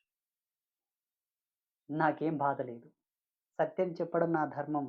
వేదమాత సాక్షిగా, వాగ్దేవత సాక్షిగా ఇది సత్యం. ధ్యానానికి అర్థమే తెలవది. యోగమునకు మూలమే తెలవది ఇప్పటోళ్ళకు. మేం చేయమా ధ్యానం? నేను ధ్యానం చేస్తా. నేను యోగా చేస్తా. సంసారికులకొద్దు. సంసారం మీద నువ్వు పెట్టే ధ్యానమే గొప్ప ధ్యానం. భార్య పిల్లల మీద నువ్వు పెట్టే ధ్యాసనే గొప్ప ధ్యాస. ఇంకా శ్వాస మీదే ధ్యాస పెడతావు. ఇక్కడే ధ్యాస పెట్టలేదు ఇప్పుడు అక్కడే పెట్టు. ఏం పెడతావు చెప్పు. ఈ సమయంలో నీ భార్య ఋతుస్రాత అయి రెడీగా ఉంటుంది సంతానం పొందుటకు. ఆమె ఈరోజు నీ వీర్యం ఆమె గర్భంలో పడితే ఆమె సంతానవతి కావడానికి రెడీగా ఉంటుంది. ఆ సమయమునందు నువ్వు ఆమెతో రమించి ఆమెకు సంతానం ఇవ్వలేకపోతే కూడా పాపం తగులుతుంది. తెలుసా? ఇది తెలుసా మీకు? ఒకవేళ పిల్లలొద్దు అనుకుంటే దాని ధర్మాలు వేరున్నాయి. పిల్లలొద్దు అనుకుంటే ఆ ధర్మాలు వేరు. ఫ్యామిలీ ప్లానింగ్ ఆపరేషన్ చేసుకున్న తర్వాత మళ్ళీ అవి వేరు. శరీర ధర్మం మారుతుంది, ఋతుధర్మం మారుతుంది, అన్నీ మారుతాయి. ఇట్లా చాలా ఉన్నాయి. ఏమి చేస్తారు మీరు? ఏం చేసుకుంటారు చెప్పండి? నాకు అర్థం కాదు. దయచేసి నేను ఒకటే మాట చెప్తా. రాజయోగ ధర్మానికి సంబంధించిన మూలాలు మాలాంటి వాళ్ళతో తెలుసుకొని జీవించి తరించండి ప్లీజ్. ఏ ఆచారం పనికిరాదు. వామాచారం, దక్షిణాచారం, కౌళాచారం ఏ ఆచారం పనికిరాదు. సదాచారమే సర్వశ్రేష్టం. త్రిమూర్తులే చెప్పిండ్రు ఈ మాట. త్రిమూర్తులకు జగన్మాత చెప్పింది. నవబ్రహ్మలైనటువంటి వాళ్ళకు కూడా జగదంబ గీత చేసినది. సదాచారమే సర్వశ్రేష్టం, దాన్ని పాటించండి అని. ఏది సదాచారం? సదా ఆచరించదగినది, సర్వులకు ఆచరింపయోగ్యమైనది, సమస్త ప్రాణికోటికి ఉపయుక్తమైనటువంటిదే సదాచారం. సర్వకాల సర్వావస్థల యందు అది సదాచారం. మిగతా ఏ ఆచారాలు పనికిరావు. జనజీవన స్రవంతికి పనికిరావు, సభ్య సమాజానికి పనికిరావు, మానవాళికి పనికిరావు. ఒకవేళ ఎక్కడన్నా అజ్ఞాతంలో, కొండ గుహల్లో, హిమాలయ పర్వతాల్లో, ఎక్కడ నదీ తీరాల్లో చేసుకోమనండి. కౌళాచారం, ఆచారం, ఈ ఆచారం, దక్షిణాచారం, ఆ ఆచారం, ఈ ఆచారం. ఇప్పుడు సిటీలలో పెట్టేస్తున్నారు. అఘోరకాళి గుడి అంట, అర్ధనారీశ్వరి టెంపుల్ అంట. అర్ధనారీశ్వరి గుడి కట్టమని ఏ శాస్త్రంలో ఉన్నదో అదొక దౌర్భాగ్యం. ఇప్పుడు హైదరాబాద్ కొండాపూర్ ఏరియాలో అర్ధనారీశ్వరి ఆలయం కట్టించారు. అర్ధనారీశ్వరి అనేది ఒక భావాత్మకమైనటువంటి దర్శనం, ఒక జ్ఞానాత్మకమైనటువంటి అంశ. అది అంతవరకే, రూపాత్మకం కావడానికి లేదు. అర్ధనారీశ్వరి గుడి కడితే తంతులు ఎట్లా చేస్తావు? ఎట్లా మంత్రాలు చదువుతావు? అర్ధనారీశ్వరి మంత్రాలు లేవు. పూర్ణ పురుష సర్గ, స్త్రీ సర్గ. స్త్రీ సూక్తం, పురుష సూక్తం. అర్ధనారీశ్వరి సూక్తం లేదు కదా. ఎట్లా తంతు భేదనం చేస్తావు? ఎవరు చెప్పారు అర్ధనారీశ్వరి ఆలయం కట్టించమని? ఒక అబ్బాయి ఉన్నాడు, అఘోరకాళి ప్రతిష్ట చేశారు ఇండ్ల నడుమ, ఇండ్ల మధ్యలో అఘోరకాళి. ఆ అబ్బాయి పేరు రాకేష్ పోనము ఏదో, రౌడీ రాకేష్ ఏదో ఉంది. ఇప్పుడు హైదరాబాద్ నడిబొడ్డులో పెడుతున్నారు శ్మశాన కాళి, ఈ కాళి, ఆ కాళి. అరే, ఒక పెద్ద డేంజరస్ బాంబుని తెచ్చి ఇండ్ల నడుమ పెడుతున్నట్లా. అమ్మవారంటే ఆట మాటలు కాదు. సౌమ్యమూర్తి కుసుంటే లలిత, లేస్తే కాళి. ఈడ కుసున్న కాడ కూడా కింద శివుడు ఉంటాడు. లలితాదేవిని చూడండి. ఆడ నిలబడ్డప్పుడు కూడా కింద శివుడు ఉంటాడు. కాళికాదేవిని చూడండి. కాళియే లలిత, లలితనే కాళి. స్త్రీ విద్య మర్మం తెలిసిన వాళ్ళే ఇవన్నీ చేయాల. ఎవరు పడితే వాళ్ళు గుడి కడుతున్నారు. నేను గవర్నమెంట్కి ఒక రిక్వెస్ట్ చేస్తున్నా. ఇప్పుడు ఈ క్రైమ్ బ్యూరో వాళ్ళు ఉంటారు కదా, ఫుడ్ కార్పొరేషన్ మీద, మెడికల్ డిపార్ట్మెంట్ మీద సెర్చ్ చేసేవాళ్ళు, లైసెన్స్ లేకుండా దవాఖానలు పెడితే మూసించేవాళ్ళు, గవర్నమెంట్ కొంతమంది అధికారులు నియమిస్తుంది కదా. ఈ స్పిరిచువల్ నుంచి నన్ను నియమించాలి. అందరిని ఏరిపారేస్తా. ప్రమాణాలు అడుగుతా. మళ్ళా అనాధికారకంగా ఏం చేయను. సాటి స్వామినై తోటి స్వామిని నిందిస్తే కూడా బ్రహ్మహత్య పాతకం వస్తుంది. స్వామి నింద మహాపాపం. ఆ ధర్మం నాకు తెలుసు. కానీ నపుంసకుడికి సన్యాస ధర్మం ఇస్తున్నారయ్యా. పూర్ణ పురుష ధర్మాలతో ఉన్నవాడికే సన్యాస దండం ఇయ్యాలా. మొన్న బోనం ఎత్తుకొని ఎగులాడిన ఆయన నిన్న సన్యాసిలాగా దండం పట్టుకొని బయటికి వచ్చిండు. అబ్బో ఏం విచిత్రమో! మొన్న బోనం ఎత్తుకొని కడాలేసుకొని సిగముగిన ఆయన సన్యాస దండం పట్టుకొని వచ్చిండు మొన్న. అయ్యో! ఒక సంవత్సరం లోపలే మారిపోయింది ఆ ఏషం. హరే రామ్! 18 సంవత్సరాలు కఠోరమైన వీర్య ధర్మం పాటించిన వానికి సన్యాసం ఇయ్యాలే. గురుసేవ చేసి గురువు యొక్క అనుగ్రహం పొందిన వానికి ఇయ్యాల దండం. మొన్ననే బోనం ఎత్తుకొని ఈరోజు దండం పట్టుకొని బయటికి వచ్చిండు. రామ రామ కృష్ణ కృష్ణ హరే హరే.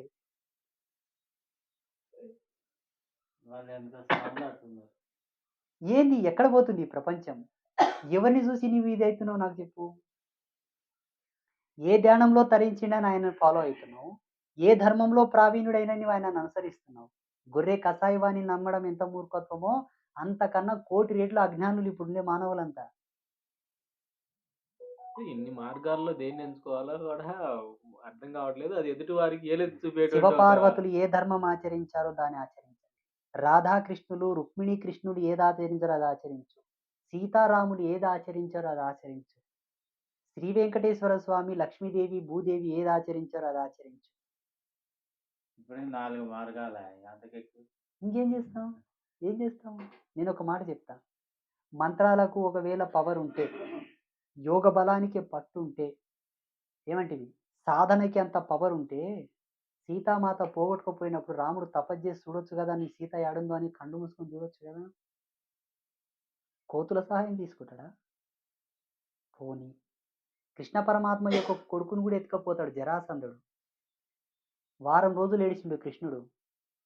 ఇంద్రజాలిక మహీం సంపత్తి కలిగిన వాడే. నటన చూడమని అతనికి తెలియని విద్య లేదు. కాలధర్మానికి అందరూ వశులు కాక తప్పదు నాయన.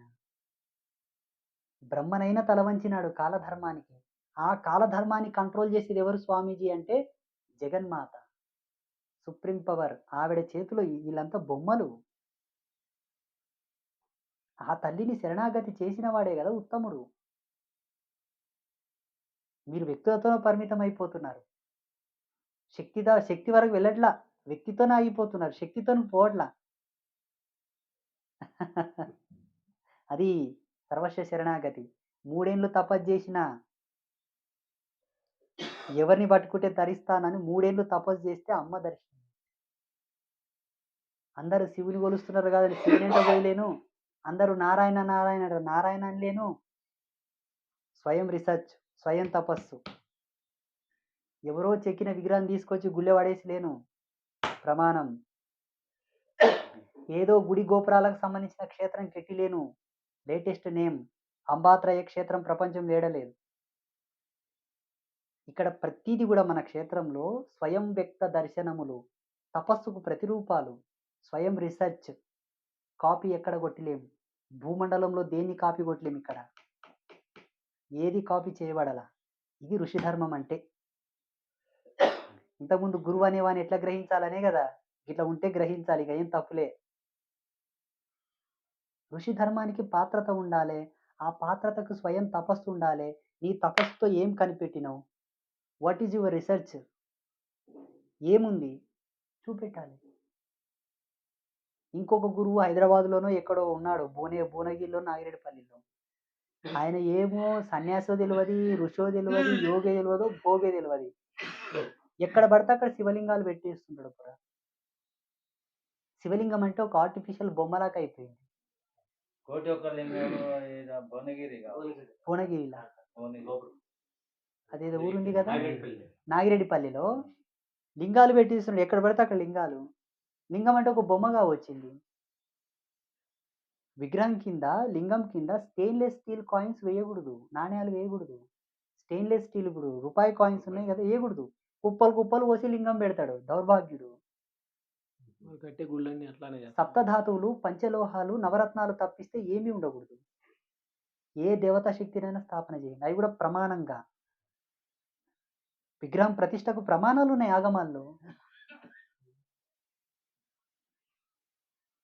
బాజారు బొమ్మలకు దేవుళ్ళకు విలువలు లేకుండా అయిపోయిందయ్యా. ఏ గుడి కట్టినా, ఏ ధ్వజస్తంభం లేపినా కింద ఇవే బాస్తున్నారుగా. అక్కడ తెలిసిన వాళ్ళు చేస్తారా, తెలియని వాళ్ళు చేస్తారా? అది చూడు ఫస్ట్. శివోహం నువ్వేమని అడుగుతావా? ఏం అడగవా? సార్ మీరేమని అడుగుతారా? అదే మా అబ్బాయి అది నేను వచ్చింది నా పేరు బుచ్చయ్య. కొంచెం స్వామిని మైక్ దగ్గర పెట్టుకోండి. ఒక్క నిమిషం సార్, ఆయనకి ఇవ్వండి. ఒక నిమిషం ప్లీజ్. మీ ప్రశ్నకు తగు సమాధానం దొరికిందా?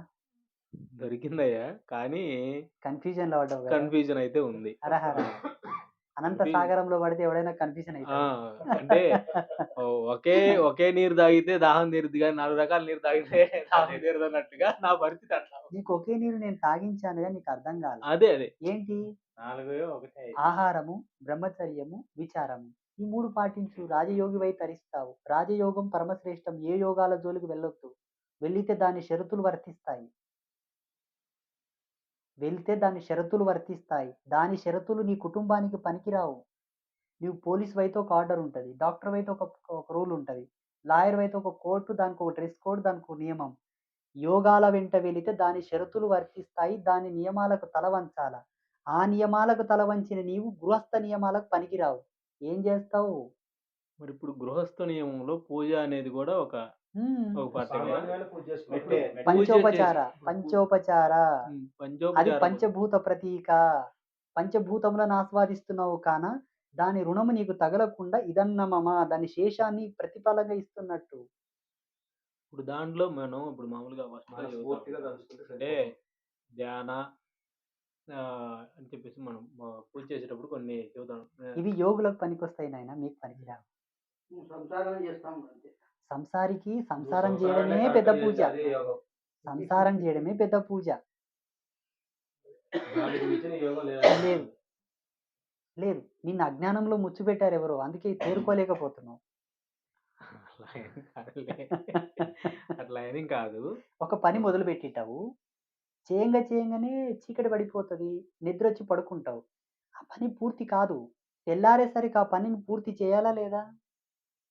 మధ్యలోనే ఆగిపోయి ఉంటుంది కదా, ఫిల్ చేయాలా లేదా? దాన్ని సంపూర్ణం చేయలే కదా. అయ్యో నిద్ర వచ్చింది పడుకున్నాను, మళ్ళీ ఇప్పుడు దీన్ని పూర్తి చేయాలని ఆ ఆరాటం ఉంటుంది కదా. ఏదైతే నీ శరీర ధర్మాన్ని నీవు నిర్వర్తించక చనిపోతావో దాన్ని నిర్వాణం పూర్తి చేయడానికి మరుజన్మ ఎత్తక తప్పదు. అందుకే సంసారంలో అన్ని ఫుల్ఫిల్ చేసుకోండి. ముక్కు మూసుకొని కుసిటాడ ఫుల్ఫిల్ చేస్తావా? నాకు అర్థం కాదు. అయ్యో 32 ధర్మాలు ఉన్నాయి గృహస్థుడికి. అన్ని ధర్మాల్లో తను ప్రావీణ్యం పొందాలంటే నీ ముక్కు మూసుకొని కుసిటాడవుతుంది. బతుకుతున్నందుకు సమాజ ధర్మం నిర్వర్తించాలి. పుట్టినందుకు ఇంటి ధర్మం, తల్లిదండ్రి ధర్మం, పిల్లల ధర్మం, అన్ని ధర్మాల్లో నువ్వు ప్రావీణ్యుడో కావాలి. అర్థమవుతుందా? నీకు అర్థం కాదులే, వదిలేసేయి. శుభం. ఏ మాయలో వెళ్ళకు, రాజయోగివై తరించు. శుభం భవతు. సార్కి ఏంది మైక్ కొంచెం దగ్గర పెట్టుకొని అడగండి సార్ ప్లీజ్.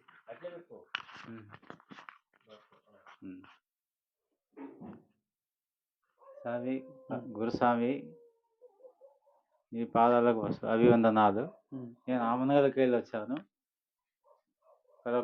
అమ్మనగల్ కలవకుర్తి మండలం ఉండే, ఇప్పుడు రంగారెడ్డి అయింది. మా పేరు బుచ్చయ్య. నా కుటుంబంలో మా అబ్బాయి ఒక తప్పు చేశాడు. మేము ఇంత తల్లిదండ్రులను కూడా నేను తరించి చాలా కష్టపడి తీశాను కూడా, మాకు కాదనకుండా ఒక అమ్మాయితోని ఒక పక్క వాళ్ళ స్నేహం ద్వారా అది ఆర్య సమాజంలో పెళ్లి చేసుకుని వచ్చాము. అది నేను పట్టించుకోలేదు. పెట్టిన కొన్ని రోజులు నడిచింది. ఇప్పుడు మాతోనే ఉంటుండు. అందు గురించి ఇది మన కాస్ట్ కూడా కాదు చెప్పడానికి. అందు గురించి ఇది చెప్పదలుచుకోలేదు. ఈరోజు వచ్చింది కాబట్టి నేను చెప్తున్నాను. అందుకు అది ఈ సమాజం ఎట్లా ఒప్పుకుంటుంది, వాళ్ళ భవిష్యత్ ఎట్లా, నా పిల్లగానికి భవిష్యత్ ఎట్లా. మాది ఋషి వంశం, మా గోత్రంలో బురుగుమా ఋషి తంతే. అబ్బా వెరీ గుడ్, సూపర్. అట్లా సంతోషం. దీనికి ఒక విషయం చెప్తాను. దానవ కులంలో ప్రహ్లాదుడు పుట్టెను, సజ్జనుడు. దానవ కులంలో ప్రహ్లాదుడు పుట్టెను, సజ్జన వంశంలో క్రూరుడు పుట్టెను. అంటే ఇప్పుడు కురువంశంలో దుర్యోధనుడు పుట్టినట్టు లెక్క. ఇవన్నీ కూడా కాలధర్మానికి, కాలం యొక్క మాయ విలాసంలో పుట్టేటటువంటి క్రియలు. ఇంత గొప్పగా ఋషికులాన్ని మీరు ఉద్ఘాటించారు కదా ఉమ్, భృగు అని. ఉమ్, అంతటి గొప్ప దాంట్లో పుట్టి కూడా ఈయన ఇలా ఎందుకు చేశాడు, ఉమ్, సమాజం ఎలా ఈయనని యాక్సెప్ట్ చేస్తుంది అన్నది మీ ప్రశ్న కదా. అవు, సరే, ఆ విఘ్నత, ఆ ధర్మము, ఆ నైపుణ్యం ఆయన ఎత్తిన జన్మకు, ఆయన పుట్టిన దశకు వదిలేద్దాం. ఉమ్, ఆయన ఏ పాత్రతో పుట్టాడో, భగవంతుడు ఏం చేయించాలో అది చేయించాడు అనుకుందాం, ఉమ్, వదిలేయాలనుకుంటే. సరే.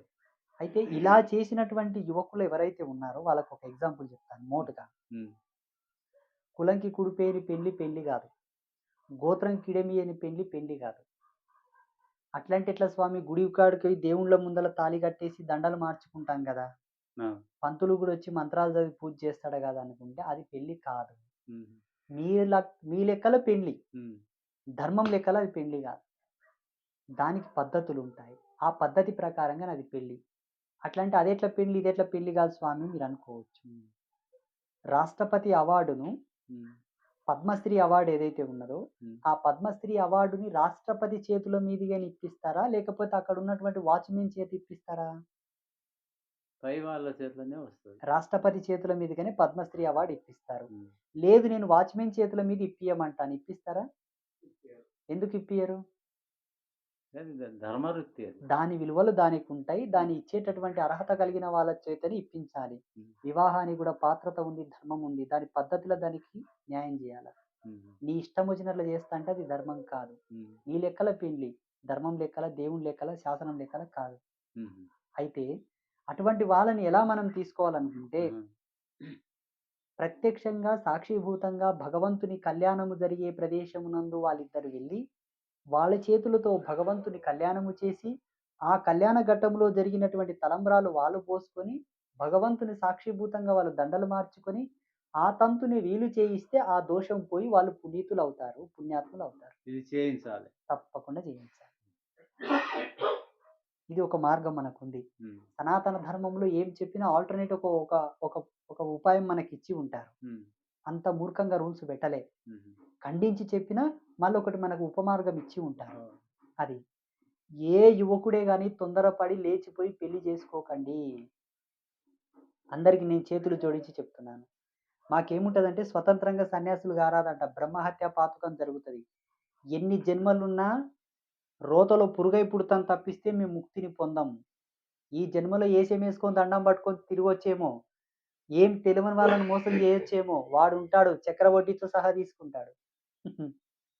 స్వతంత్రంగా సన్యాసులు గారాదంట, స్వతంత్రంగా సంసారులు కాదంట. అర్థమవుతుందా? అందుకే పెద్దలను అనుసరించాలి, అనుకరించాలి, వాళ్ళని మనం స్వీకరించాలి. వాళ్ళ మాటనే శాసనం, వాళ్ళ మాటనే దైవవాక్కు. ఇలా గ్రహించి ఇలా నడుచుకున్నటువంటి యువకులందరూ పుణ్యాత్ములే. వాళ్ళు చదవకపోయినా ఈ ప్రపంచంలో ఉన్న అన్ని డిగ్రీలు క్వాలిఫైడ్ అయినట్టు లెక్క.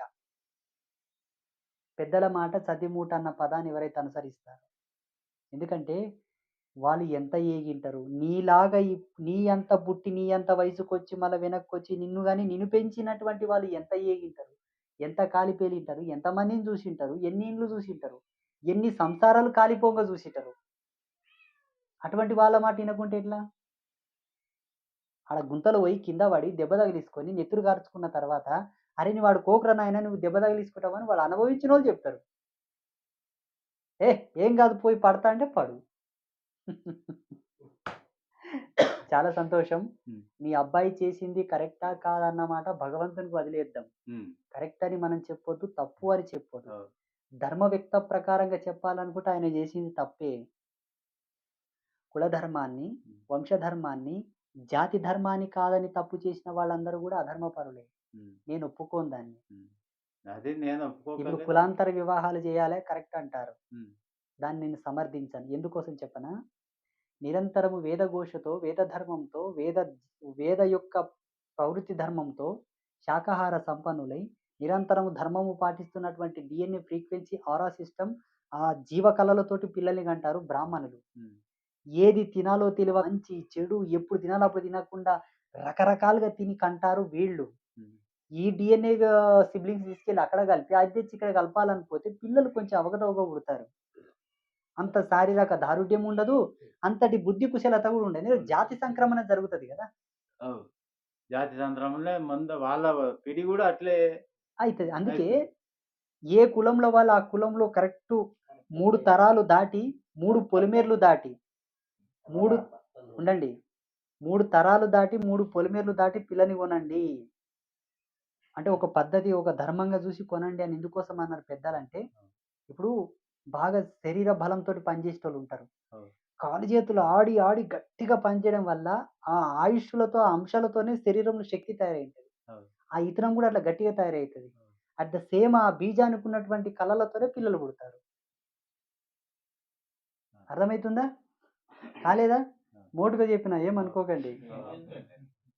అదే అనగా మనకు ఎంతైనా కదా వృత్తి ఉంటది కదా అలాగే ఉండాలి. ఆ. నేనేమంటా అంటే ఇప్పుడేం చేశారంటే, గాడిద యొక్క వీర్యాన్ని గుర్రం యొక్క వీర్య గర్భంలో ఏసి, గుర్రం వీర్యం తీసుకపోయి గాడిద కడుపులో ఏసి ఒక జీవిని తీస్తున్నారు.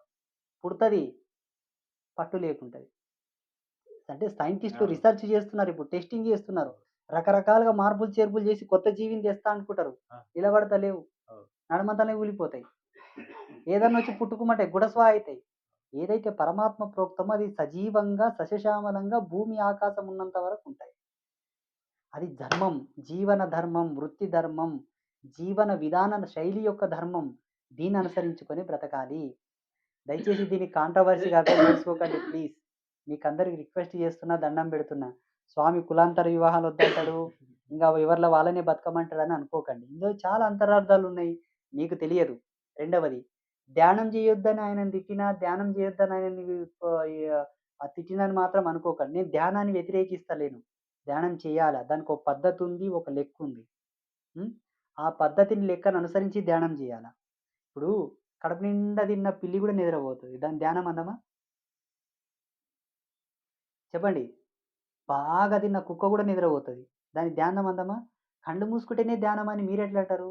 శ్వాస మీద ధ్యాస పెడితే ధ్యానం అంటారు. గుడ్ల గుప్ప కూడా శ్వాస మీద ధ్యాస పెట్టే కూసుంటది. చకోర పక్షి కూడా శ్వాస మీద ధ్యాస పెడతది. ఇవన్నీ కూడా ధ్యానాలేనా? రకరకాల విన్యాసాలు చేస్తే యోగత్వం అనుకుంటే గబ్బిలాలు కూడా రివర్స్ వేలాడతాయి. అవి చేసే విన్యాసాలు కూడా యోగం అందామా? ఏది యోగం? ఏది ధ్యానం? మనది ఋషి ఛందస్సు. ఋషి ఛందస్సు ఋషుల కులం మనది. ఈ వేదభూమి ఋషులది. ఈ వేదభూమి ఋషులది. ఋషుల కళలతో విరాజిల్లాలి ఈ ధర్మం. అది నా జిజ్ఞాస. ఋషులు చేసిన ధ్యానం అందరికి గావాలి. ఇప్పుడు నడమంతలొచ్చిన ఈ డిపార్ట్‌మెంట్‌లు, ఈ పార్టీలు అవసరం లే. ఇవి అవసరం లే. ఇవి పనికిరావు. నేను అంగీకరిస్తాను దాన్ని. దయచేసి తప్పర్థం చేసుకోకండి. అందరికీ నేనేమైనా తప్పు చెప్తే నన్నేమన్నా పాదసేవ స్పందించండి ప్లీజ్. మీకన్నా చిన్నవాడిని.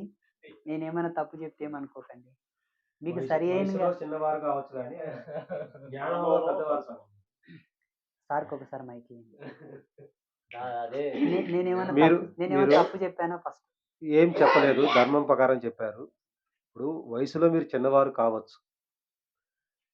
కానీ మీ ధర్మం ప్రకారం మామూలుగా మన సనాతన ధర్మం ప్రకారం మీకు ఎక్కువ విషయాలు తెలుసు కాబట్టి మీరు గురుస్థానంలో ఉన్నారు.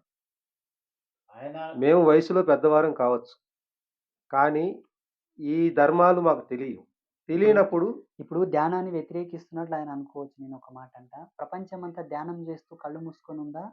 బాంబుల వర్షం కురిపించుకుంటుందా? అదే జరుగుతుంది. సరే స్వామి, వాళ్ళు తెలవక బాంబులేసుకుంటున్నారు. మనం కూడా బాంబులేసుకుందామా అని మీరు అనుకోవచ్చు. అదే స్వామి మీరన్నట్టు ఇప్పుడు వాడు కొట్టడానికి వస్తుండు. నువ్వు కూర్చొని ధ్యానం చేసుకుంటూ కూర్చుంటే ఎట్ట కుదురుతది? దానికి కనీసం మనం వ్యతిరేకించటమో, లేదంటే అక్కడి నుంచి తప్పుకోవటమో ఏదో ఒకటి చేయాల. తప్పుకొని పోయినా నేను వదలరే. వదలనప్పుడు అప్పటికేం జరుగుద్ది? మళ్ళీ రివర్స్ వస్తాం. పిల్లిని గూడా ఒక గదిలో పెట్టి కొట్టి ఏమైద్ది? తిరగబడతది. అదే మళ్ళీ బయట అని ఇస్సా అంటే ఎక్కడికో వెళ్ళిపోతది. నేనేమంటా అంటే, లోకా సమస్త సుఖినో భవంతు అనుకున్న దానికి అందరు కట్టుబడితే మనం కూడా శాంతి కాముకులమై జీవిద్దాం. మనకి అది అవసరం లేదంట. అంతెందుకు స్వామి, గౌతమ బుద్ధుడు చెట్టు కింద కూర్చొని జ్ఞానం పొందారు అన్నారు. ఓకే. ఆయన సాధు జీవే. మరి కుంగ్-ఫు, కరాటే ఎక్కడి నుంచి వచ్చినాయి? Martial arts. ఆయన నేర్పిందే కదా! ఆయనను ఆదర్శంగా తీసుకొని చేస్తున్నారు. అంటే నీ శరీరాన్ని, నీ కుటుంబాన్ని, నీ ఇంటిని నువ్వు కాపాడుకో. First point. నువ్వు ఇంటినే నువ్వు కాపాడుకోలేనోడివి, నీ శరీరాన్ని నువ్వు కాపాడుకోలేనోడివి, దేశాన్ని ఏం కాపాడుతావు? నువ్వు మనిషి జన్మకెత్తి ఏం కాపాడుతావు? అది ఇక్కడ సార్ చెప్పిన విషయం కూడా వాస్తవమే. దయచేసి నేను ధ్యానాన్ని వ్యతిరేకించట్లేదు, ధ్యాన కేంద్రాలను వ్యతిరేకించట్లేదు, గురువులను వ్యతిరేకించట్లేదు. ధర్మానికి ఉన్నటువంటి ప్రాధాన్యాన్ని, మూలాన్ని చెప్పగలిగాను. మీరు తప్పుగా అర్థం చేసుకుంటే ఆ అమ్మవారు, ఆ జగదంబకే నేను వదిలేస్తున్నాను. అందరికీ శ్రీమాత యొక్క ఆశీస్సులు ఎల్లవేళలా ఉంటాయి. ఓం శ్రీ గురుభ్యో నమః. శ్రీమాత్రే నమః. శుభం భవతు.